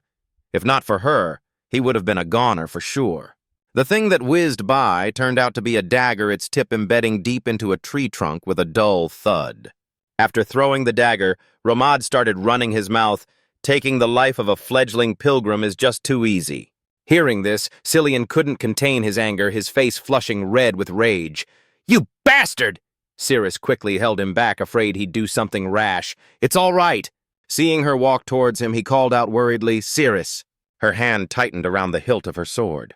She reassured Cillian with a confident look, "Don't worry." Seeing her dare to point her sword at him, Romad's face flushed red with fury. He turned his head and called out coldly, "It's time for you to get to work, Talcata." Hearing the call, Talcata immediately stepped forward. "Yes, master." When Cillian saw the man's towering figure, his face grew pale with fear. "An orc warrior." He lowered his eyes to Cirrus and spoke coldly. "Talcata will now act. I will capture that elf. I am sorry, but this is your fate." Translation: I'm truly sorry, but this is beyond our control. Just accept your fate. With just a glance, she could tell his skills were superb, which made her hesitate slightly. He possesses abilities far beyond that of a human. "Can I really defeat him, asterisk?" Afraid he might kill her. Romad raised his voice to remind him, "Talcata, make sure she isn't harmed." The man charged forward with his large sword and replied confidently, "I will not hurt her. Talcata will only capture her." Seeing the tip of the blade rushing toward her, Cirrus quickly angled her own sword to block it. But suddenly the tip of his blade shifted to the left instead of continuing its thrust, catching her off guard and leaving her no time to react. He used the flat of his blade to strike Cirrus hard on the back. This sent her staggering to the right. Cirrus was shocked that someone with such a large build could have such agile sword skills. "He's really strong. I shouldn't have left my dagger back in the room." Seeing him raise his sword to defend Cirrus, immediately jumped up, preparing to dodge. Seeing him dragging things out, Romad became annoyed and yelled, "What are you playing at, Talcata? You can't even capture a single female elf." Noticing his master's anger, he cursed inwardly. Damn it, so much for dinner tonight. Forced to act, he had no choice but to attack more fiercely, but she dodged his every move. Drops of sweat trickled down Talcata's face. With each exchange, Cirrus's expression grew more grim. She gritted her teeth, watching him warily. At that moment, he swung his blade up, preparing to strike down. Sensing the danger, she lifted her legs and decided to run straight towards him. Tacid never expected her to do this. Annoyed, he swung his sword straight down. But Cirrus, as if she didn't feel a thing, kept running straight toward him. The tip of the sword was now just a few centimeters from her face, but Cirrus didn't back down. Her gaze was more determined than ever. Tacid was startled by her reckless spirit. She wasn't even trying to dodge. At this rate. Because of this, he was forced to twist his wrist, turning a straight thrust into a sideways slash. Cirrus smiled as if she'd gotten exactly what she wanted. Without mercy, the tip of her sword plunged into Tacid. She then slid it upward, aiming for his neck, but due to her smaller stature, she only managed to wound him slightly. Tacid stared at her as if she were insane. I almost killed her. If I hadn't changed the direction of my blade. Sensing his thoughts, Cirrus smiled back. I only did it because I trusted your skill. Suddenly, Cillian shouted, Cirrus, can you block a throwing knife? What? Though confused, she still answered, I think I can. With that confirmation, Cillian immediately began to cast his magic. All right, I'm counting on you. Seeing him start to chant again, Romad decided to try the same trick. You bitch! I told you to stand still. The dagger cut through the air, flying like an arrow. Seeing this, a cold, sharp glint appeared in Cirrus's eyes as she glared at him. She quickly swung her sword, batting the dagger away. Thanks to her protection, Cillian completed his incantation. Pillanins, I beseech you, unleash your wrath upon those bastards. The dense magical energy made Cirrus turn her head in astonishment. Even Romad's jaw dropped at the sight. Sweat poured down his face like a waterfall. The massive scepter under his control came crashing down, ready to crush Romad. As the scepter struck, a thunderous explosion echoed, startling the birds on the rooftops. Dust shot into the air, obscuring everything in a thick cloud. After that spectacular display, Cillian hurried over to Cirrus, signaling for her to run. Divine power is really only effective against demons and the undead. But that should be enough to buy us some time. Now let's go. Cirrus, never expecting him to have such talent, looked at him with admiration and replied, Right. Cillian was stunned for a moment as she grabbed him by the collar and hauled him up. Without a moment's hesitation, Cirrus threw her sword. The heavy blade embedded itself deep in the wall. She leaped lightly onto the sword, then used it as a foothold to leap higher. Holding Cillian in her arms, she crashed right through a glass window to get inside. Seeing them escape, Romad angrily pointed in their direction and yelled, Tacid, after them! Just then, Lantis appeared, his voice full of scorn. What is all this? Don't tell me you failed again. You can't even catch a single elven girl.